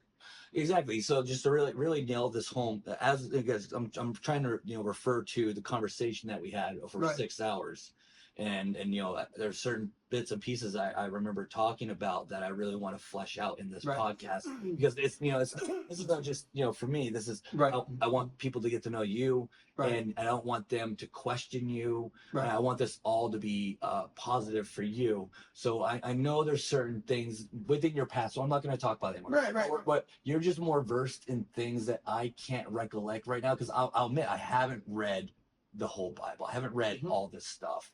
But I listen to experts. Right. Because I have one life to live. I put my time in a certain places. I can't get that time back to go back to put it in others. So I have to rely on other people that have taken it upon themselves to dedicate their lives to, and I got to respect their life experience, that what they're bringing me, and I got to take in a whole bunch of information, discern it, and find the truth in it. So if you can go through, as you told me in the cafe, about how the scripture went and what technically makes these people that inhabit Israel not the people, like it's not what they're saying. So you kind of get what I'm trying to talk about. And I'll break it down to segments. So let's go to one thing, to where they do not allow DNA tests in Israel. Right. And there's a reason for that. Because if they do a DNA test, there is no empirical medical evidence to support their position. None. They are not from that lineage. They want to say that, okay, so you have Hebrews, you have Chaldeans, you have Canaanites. They're a DNA lineage. People were there. But now let's go to the difference of blessed and chosen, which I think that's really where you were going at with that. So when you have someone who's blessed, no different than a Jew or a Gentile. When we're born, we're born into something? No, we're not born into a religion. You pick and choose that. That's something we freely choose based upon whether our family influences, our societal area influences. Well, in this country. You're right. They're forced to do it in other countries. Yes. You're born here, that's what you are. Right. And if you don't comply, you're dead. Which is communism. It's control. It's control of the mind. Right. So now, let's get to the definitive aspect. So when Abram was married to Sarah. Yes, this is where I want you. You had Isaac. Yes. He received the promise, and out of that promise, he would be given another child. Well, that promise was after he renewed himself and became a new creature and was believe and confess. There were two operative aspects. He believed that Yeshua the HaMashiach died on the cross for our sins. It was a blood covenant. And there was a renewal process that he became Abraham of the father of nations. He was Abram, and then he became Abraham. And then that renewal became Abraham. Okay. So now we have the Gentiles, which is the same dogmatic thing in Christ in the book of Romans. I will believe and confess. I will believe that Yeshua the HaMashiach died on the cross for my sins and my blood covenant, and I will become a new creature in the Christ. So now I'm redeemed. That doesn't change my whole physical appearance. That just changes my spirit, because the spirit and the physical are connected.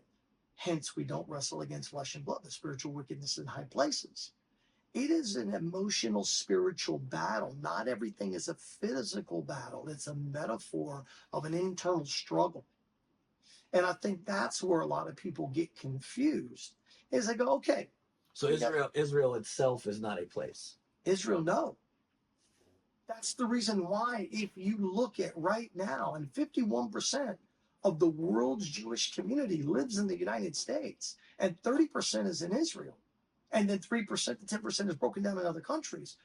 The religious Jews will tell you the state of Israel that was created under the Balfour Declaration is wrong.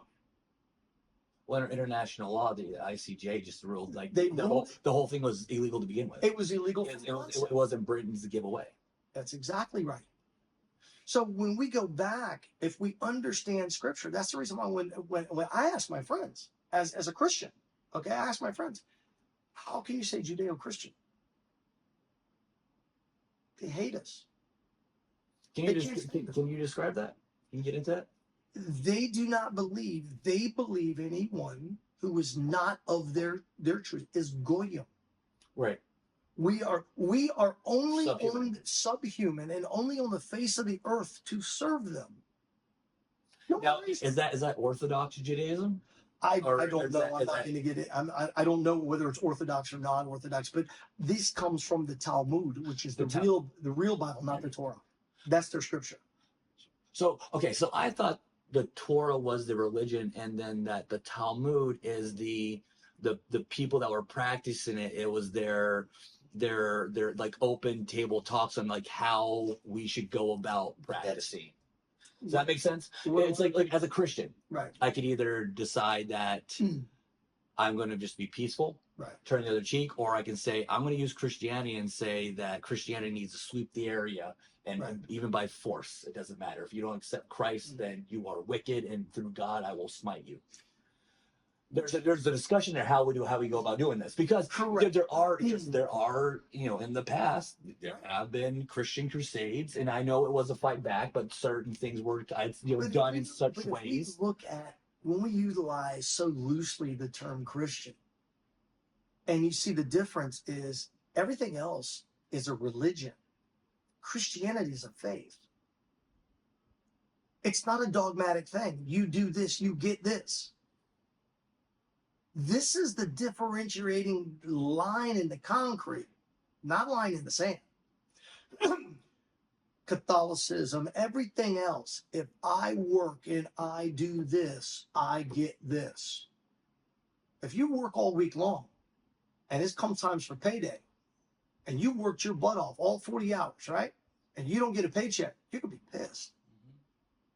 But if I give you a gift freely, and I say, here's a gift, you don't have a right to be pissed off. You don't have a right to be arrogant. You don't have a right to be anything. All you can do is accept that gift. That is the differentiation between Christianity as a purity and versus a dogmatic religion. And this is also the defining reason of why the basis of the creation of the founding fathers were inspired by the Holy Spirit to write the U.S. Constitution, because it's the only faith that could have written a document ordained by our Creator. Because you know why? Just like a father to a child, he says to you, I give you free will. You got free will. You can choose to accept me or choose to reject me. That's a powerful choice. Everyone else goes, if you don't do this, I'm going to kill you. Yeah. There's no choice. That's the reason why the USA is blessed, and we're sitting here coming on this to defend our United States Constitution against all enemies, foreign and domestic. We are being attacked. We need to understand the enemy. That's exactly that's right. kind of why I know we're near 2 hours here. I kind of expected maybe like a 2.5 hour runtime. So I really want to kind of bring this to the climax to to kind of get people to understand now that they know your shit. I'm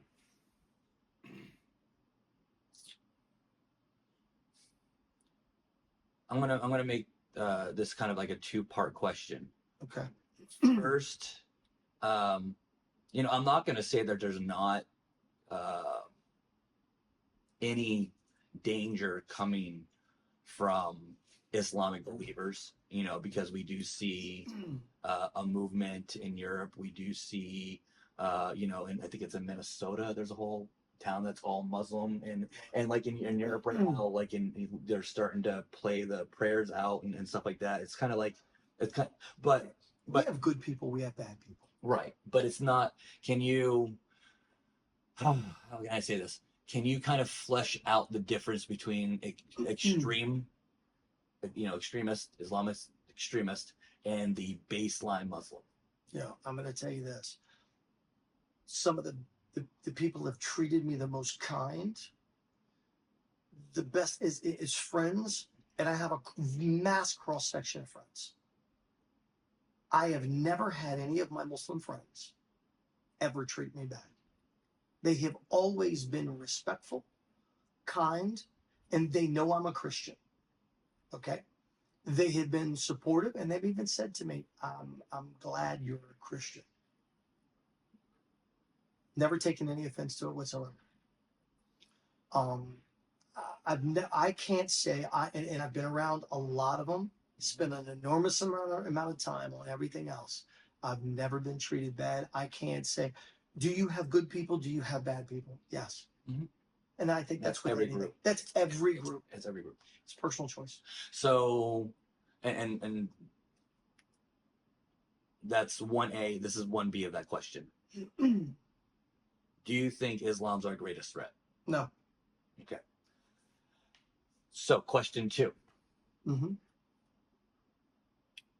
What's going on with Zionism in this country? And think how deep has Israel? Well, I think unfortunately, you know, when you have a specific group who targets both Republican and Democrat, both, not one, they finance both sides. And 89% of US congressmen and women and senators both have dual citizenship in Israel and vote to take US American taxpayer dollars to a foreign country with a directive, with benefit. This country's got problems. It's being destroyed from within. That's the only way America can be destroyed, is from within. So it's not Russia. No. It's not China. No. It's not No. Muslims. No. The group that has infiltrated this country the most, that has sent us on the path that we've been since World War II. The political ideology created by Theodore Herzl in 1895, known as Zionism, is a cancer bleeding through the world. We had a war on drugs that did nothing. We had a war on terrorism that did nothing. The greatest destruction that we've ever seen is this. And the problem, and I remember back when they first said the war on terrorism. Right. I remember. You know, and then we had counterterrorism circa 1986, and we started being trained. Okay, so what do we do? And when we created counterterrorism in 86, give or take a few years, you got to terrorize a terrorist. What is counterterrorism? How do you actually, and this becomes problematic, how do you attack a thought process? This becomes a serious issue. This is a reason why they want to attack the First Amendment of the Constitution, because they want to control the way you think. And this becomes problematic, and that's the reason why all efforts are to destroy the U.S. from within, is because it is the last bastion of the free world we've ever seen. And this is Israel doing this to us. It is the Zionist movement. That is, there's no Israeli that does not identify as a Zionist. Right. That's exactly. And there is a difference between Israel and Israelis. Correct. And because Jews. And I've said that there is a major Jews difference. are not Israelis. No. Israelis are not Jews. Absolutely. But even the citizens that have been born in Israel, I compare them to us. So, because they're born into indoctrination. That's right. They literally think that Zionism is like kind of cool. So it's just, we just want our homeland. We deserve the right to live. Why do they target certain countries? That's easy to do. And I'll tell you the reason why. And I'll tell you something that I've said to my friends in South America for years.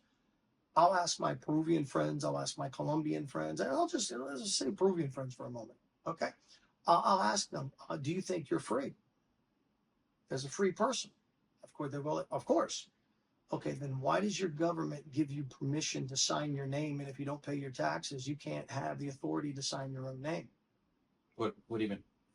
Okay, so if you don't pay your taxes, the government can take the authority from you, right, to the ability to sign your own name. So your name sign your name for what? Anything. You can't freely buy a car. You can't freely buy a house without a notary in the middle of that. If you don't pay your taxes. For anything. You can't even sell your car personally. So now. We kind of have that here, though, no? No, you can sell your car. You can. No. I'm saying, like, if you don't pay your taxes, the IRS comes in and you're in legal trouble. You're in legal trouble, but they can't. What your authority to sign your own name? Okay. You see what I mean? So, I mean, if you're incarcerated, you're fucked anyways. Well, that's a different story. Right. Okay, that's a different story. So now let's take it a step further.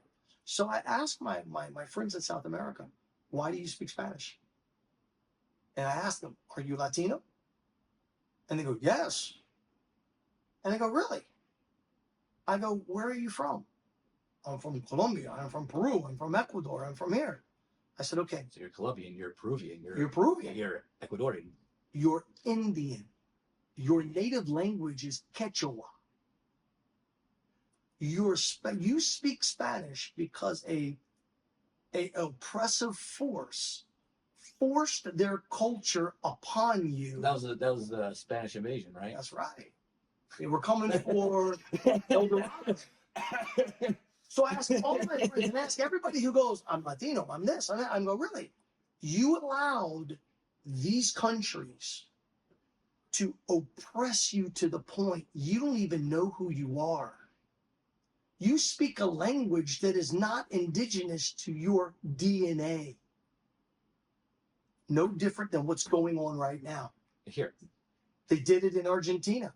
You look at Argentina, it's Europe transplant. It is the Nazi party that came to Argentina. Yeah, and Argentina just released some documents, like what, a month and a half ago, 2 months ago, that there's proof that Hitler went over from into Argentina, had a few kids, and died peacefully. Oh yeah, and they're all over. So with Israel and the Zionists That's here, what's going on here in the States. So you said something to me at the cafe. You said when they're done with Iran, we're next. Yep. Can you elaborate? So this is the thing. Because this isn't like classified information. We're speaking. So what we're speaking about right now is observation. Correct. It's purely observation. Now educational. Now we're going to exercise our First Amendment right to express what we think is happening. Okay. So let's look at what's going on around the world. Okay. We're in utter chaos around the world. Mm-hmm. We already know the Balfour Declaration by the ICJ has been declared illegal from inception. Mm-hmm. I think everybody knew that already. So why didn't they not take control of the U.S.? Because the same Zionist party now that financed both Republican and Democrats already have control. Right. They've already conquered the U.S. Why not the U.S. now take control of Gaza Strip? Nobody's going to argue with the U.S. They're okay. Israel here, it doesn't make it. We already control the U.S. It's conquered within, and the American people were asleep. My opinion, my observation, purely, just my thought process, and I'm just. So what do you think Israel's plan is? You alluded to that Iran is next. And I think we all kind of get that because just like they've been trying to say they try to say Iran attempted the assassination on Trump. I think they need to look backwards, and I think that you realize this: who can you not criticize, and that's your oppressor. Exactly. So, Okay. in your opinion, from your past experiences, what if we were to go to war with Iran, and let's say if we do win that war? What is Israel going to do with the United States after? They're going to bleed us dry and then sink us too. And you said you mentioned something at the cafe because you said to me at the cafe. Yeah. I'm not going to that they're going to sell us back to Europe. Is what you told me. So this is the thing here. After you already have the last empire, because we were talking about the debt too. Okay, so the debt. Yeah. So after you already have the fall of the U.S. and that's being ushered in. The only reason why we have any issues with Iran primarily is because of our blind support for Israel. Right. That's why we have problems. Right. We're not looking at the actual circumstances because no one's questioning, because everyone's believing the asymmetrical warfare propaganda machine. That's being put on, that's the fake news. Yeah. So now let's also go back to President Trump. Man, I'm a Trumper all the way from here, but I will say this. Trump 1 is not the same as Trump 2. Do you think that's because maybe he understands? I mean, the first time he got into the game, it's just I kind of because remember Hitler won, jail, out, won again. Right. So to me, that's kind of I'm not saying Trump is Hitler, but I'm just trying to say when you go in your first time, you don't unless you grew up knowing everything. Right. You're like banging your head in the dark the first term. Right. You know, but then after, you know, he didn't win, he's seen what's going on. He has the 2 assassination attempts. If he does even want to do anything, he kind of understands right now. Okay, Well, fuck, let's ask, like, it's not just a swamp I'm in. I stepped into snake fucking island. so let's go in. Let's Because you're intelligence. so let's go back into how would a smart man position this? Right, exactly. And that's where Okay. that's So let's go back into this right here. You get a guy who's full of bravado. He's been very successful. Okay. He's been an amazing, he loves his country. He does everything else. You're not going to break him. You're going to do everything else. But the one thing that you do is you make an attempt on his life. Mhm. That's to show him, They can be- don't step out of line. Exactly. And he's You not can be reached. and he's not dumb. No, He's not trying to end up the next and he's Kennedy. not, exactly. And we already know who did that too. Right, exactly. We already That's know been that's fucking released. Israel. That's fucking So- Mossad and RCA. So and that's the issue right now. So now we have, and people are blaming him. He's going to be blamed for something that I don't believe he has an interest in doing. But look, anybody who's faced death, man, you don't forget it. Right, You don't forget it. Right. And you're like, man, I can't step out from here. right. And that is a scary part. I think that the American people need to, excuse me, need to embrace him Mm-hmm. as an individual, Right. okay? And realize It's not Republican. it's not Republican, it's not He's Democrat. our president. He is our president. He's our leader. He loves our country. You know, he made a statement the other day, you know, I think it was yesterday. Is it an obligation to support the US Constitution? And his response was, I don't know. That was scary. So you have to ask yourself, an intelligent man that's making statements like that, is it in fact him? He is not. He is an extremely brilliant human being. Do you think he's trying to? Because okay, I told you about my friend Jordan Clark, right? And he's into the whole Q thing, Right. the Q I have secret no idea. military operation. Talk to him. There's so much to it. Yeah. I don't know whether to take plunge into it or not. But so my Yeah. thing is like, is he trying to give us? Signals. Because remember I told you, Mhm. I kind of feel like we don't like the United States needs the citizens to rescue it. Like I think it's a good statement. Like our Congress is so bloody compromised that we might need to even be willing to forgive what they were blackmailed with Right. to even have a chance. Because if they think, because here's the thing, they've been blackmailed. We already know it's We know sexual that. blackmail, whatever the fuck it is. Like, but they're in the thought process that this shit comes out, you know, no one's gonna know the whole big grand scheme of it. Right. I'm just gonna be sold out as an individual pariah. And if I'm on camera fucking a bunch of kids and killing a bunch of kids, I'm just gonna be killed and dragged like Gaddafi. Mhm. Right? So if the United States had a movement where like, look, just come back to us. Mhm. We understand what happened. This is bigger than that. And we'll deal with It's it. our We'll future. deal with it afterwards. But it's just like, is he? Because remember what I told you about when I saw him pushing the chair for Netanyahu? Mhm. To me, it was like one of those signs that somebody's being too friendly. Mhm. You know, you keep your friends close, your enemies closer. Right. And that's why he's aligned his entire cabinet with Zionist. It's almost like he's trying to like push them out there so much. They just decided not to vote on a bill today. Mhm. Remember the HR 6 I it was don't recall. so there's a bill that was Mhm. talked about this weekend that they were going to vote on today. It was going to make it $1 million fine Mhm. and up to 20 years in prison for boycotting Israel. Okay. They decided not to vote on it. They scrapped it. Mhm. But it's kind of like, and this is what my friend Jordan talks about. He's trying to bring the dark to the light. Right. Like at some point, the American people, Right. it's going to be so in your fucking face. Like Israel right now is pretty much dancing with their dick in our face. Mhm. They are. They're like, you get to do shit. You know, they're like just the dancing Israelis from Right. 9/11. You're like, yeah, I'm no, just we gotta surprised how work many on people that. have no idea. You know, so. And then you also say Zionists control China too, right? Yeah, I think it's been a mass spread global. There's only a few You, central banks. you were talking about something they were doing in one of the ports.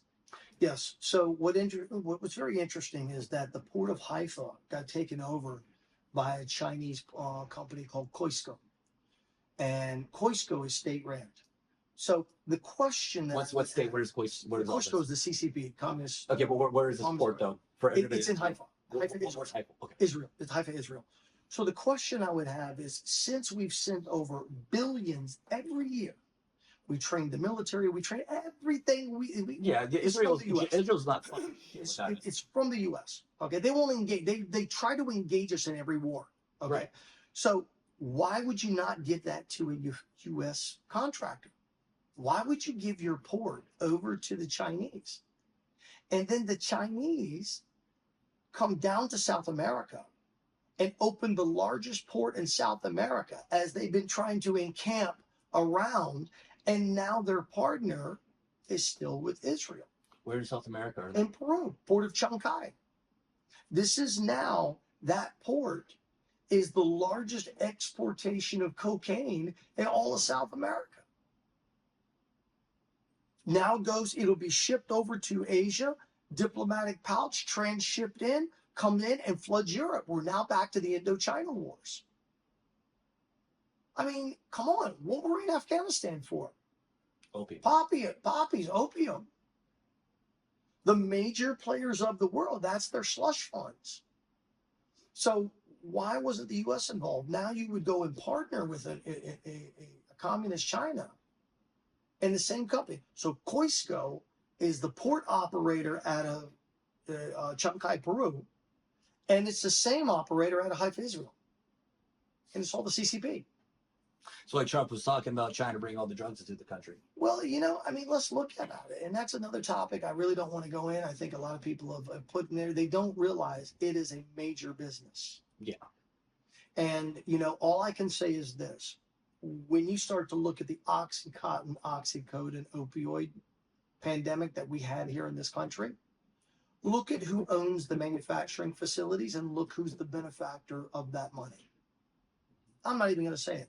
Right. I want people to do their homework, to go out and look it up. Yep. Okay. And then, so the last thing here before we wrap this up, and I'm hoping that you'll talk about this again with me. One of the scariest things that we talked about at the cafe. Do you remember what it was? There's a lot of them. No. No, it's about now going forward. And you mentioned to me something that you heard in at the gym. So yeah, can you talk about that? When you're operating, you didn't tell me a name who told you this, right?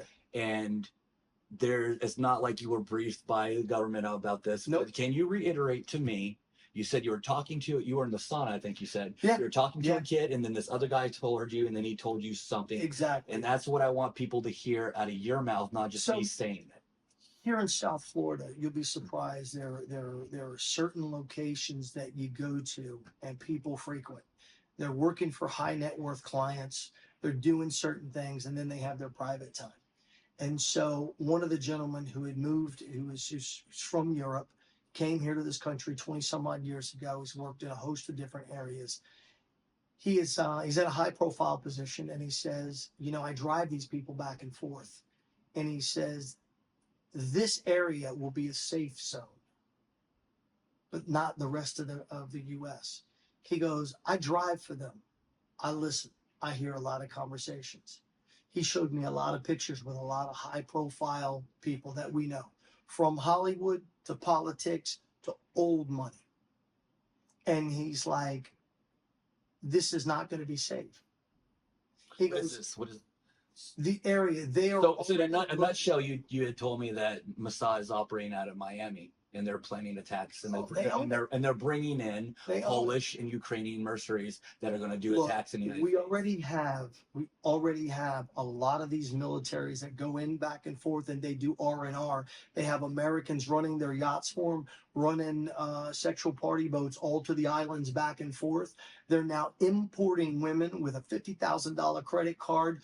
They're servicing this group of people.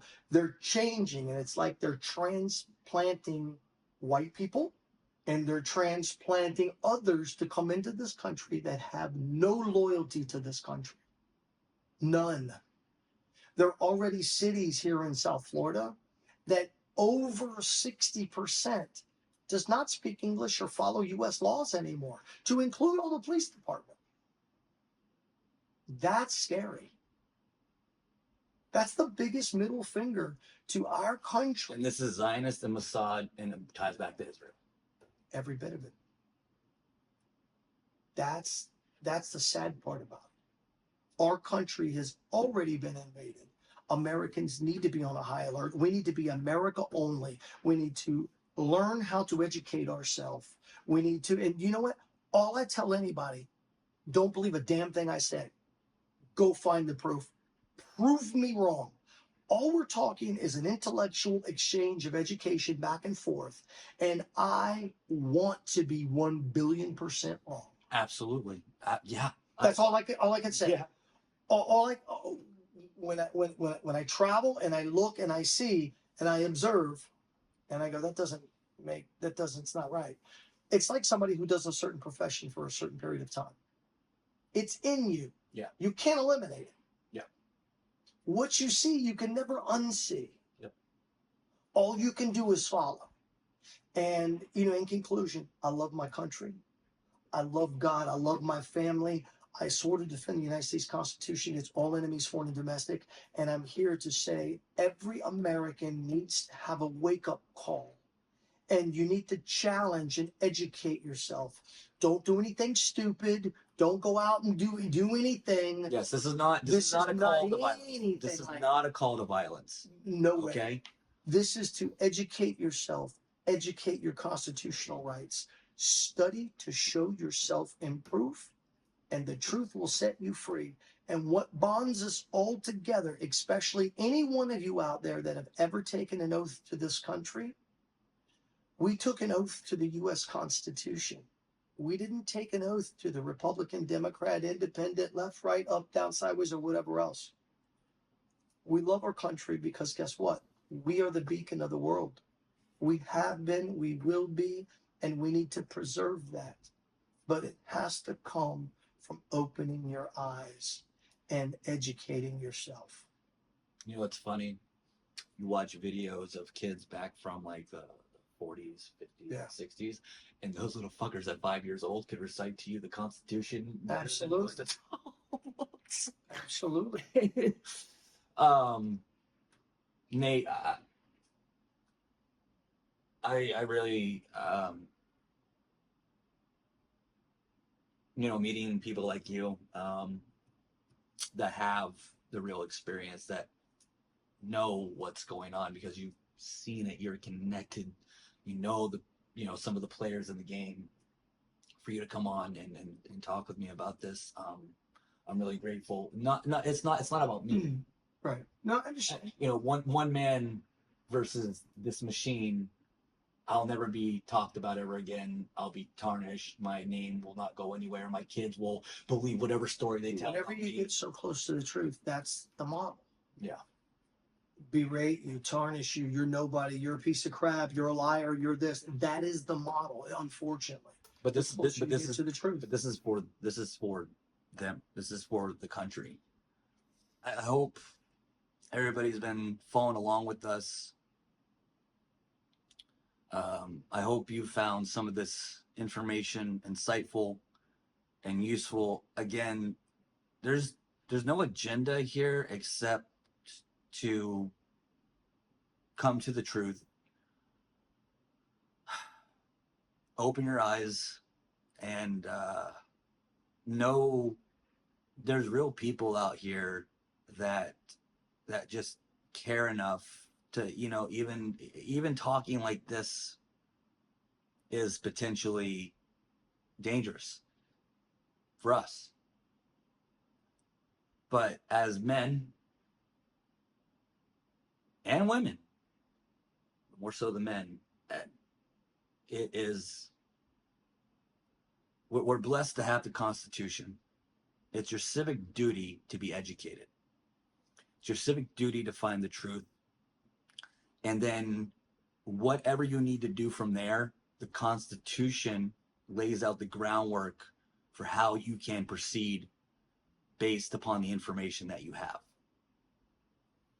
You know, that's why the First Amendment can't be fucked with. That's why the Second Amendment can't be fucked with. Third, so on and so on and so on, until we get to the 16th Amendment. I'd say, we can go back and say, yeah, that probably is unconstitutional. But to wrap this up, I'm going to let Nate. He has a whole bunch of stuff going on, so just take a few more moments, hear him out, check out his projects, read his books, and support this patriot. Go ahead, Ross. Look, I greatly appreciate it. We got a lot of stuff going on. We have a nonprofit. We have a church down in the jungle in the Amazons. We're trying to raise support. We got 150 parishioners down there, 31 children. We need a lot of support that's going on down there to help the women and children down in those regions and across of it. But that's been our focus down from there. This is part of our mission of our nonprofit, Hall Combatives Foundation.org. You can find us online. I've got a few books out on Amazon. You can find me on the Amazon author page at Dr. Nate Hall on there. Hope these books can be, some of them are for self-defense. Some of them is my personal journey in MMA and martial arts for over 20 some odd years. Another one's on human rights and self-defense. And I have another one that I noticed to reach out for single women raising children on how to raise strong young men. We're at a time in age right now. We need to help our women. We need to be there for them and their children. So because their children are our future. And if they don't have good, strong men in their lives, our future is very bleak. So those are some of the things that we're pushing towards. The other thing is read the U.S. Constitution. I'm going to tell you right now, study, understand why we do what we do. If you're into any of the religion or whatever else, whatever it is, just study to know that we're all trying to be the better version of ourselves, to be the change we want to see in the world, and to help everyone come together from all cross sections. We don't hate anybody. We don't dislike anybody. We don't anything of that nature. All we want is truth. And we want to ensure that our country, those of us that are Americans that are listening to this, doesn't fall in the wrong hands, because the rest of the world looks at the United States as its hope. And if the hope is destroyed, God help us all. I just want to thank you, Dr. Nate Hall. Chris, thank you again for having me on the show. Thank you so much. It was an honor and a pleasure. My first time, like I tell everybody, don't believe anything I say. Take these nuggets of information and go study. And you know what? I hope I was proved wrong. But I've done the research and I know where I stand. And that's why I brought it here to be on the show. And I know what holds us together is the U.S. Constitution. God bless you all. Thank you all very much for listening to us. And again, thank you for everybody that tuned in. Check out Nate. I spent, my first meeting with him literally over 6 hours. Just, it was just so refreshing and so informative. So we're going to say goodnight. I'm Christopher Ash with the My First Amendment Right podcast. And as soon as we have more stuff, we'll jump on another one here and keep this rolling. But yeah, exactly what Nate said. There's not a thing I would say differently. Thanks. Absolutely, boss. Thank you. God bless you all. Thank you all for watching. You guys have a good night.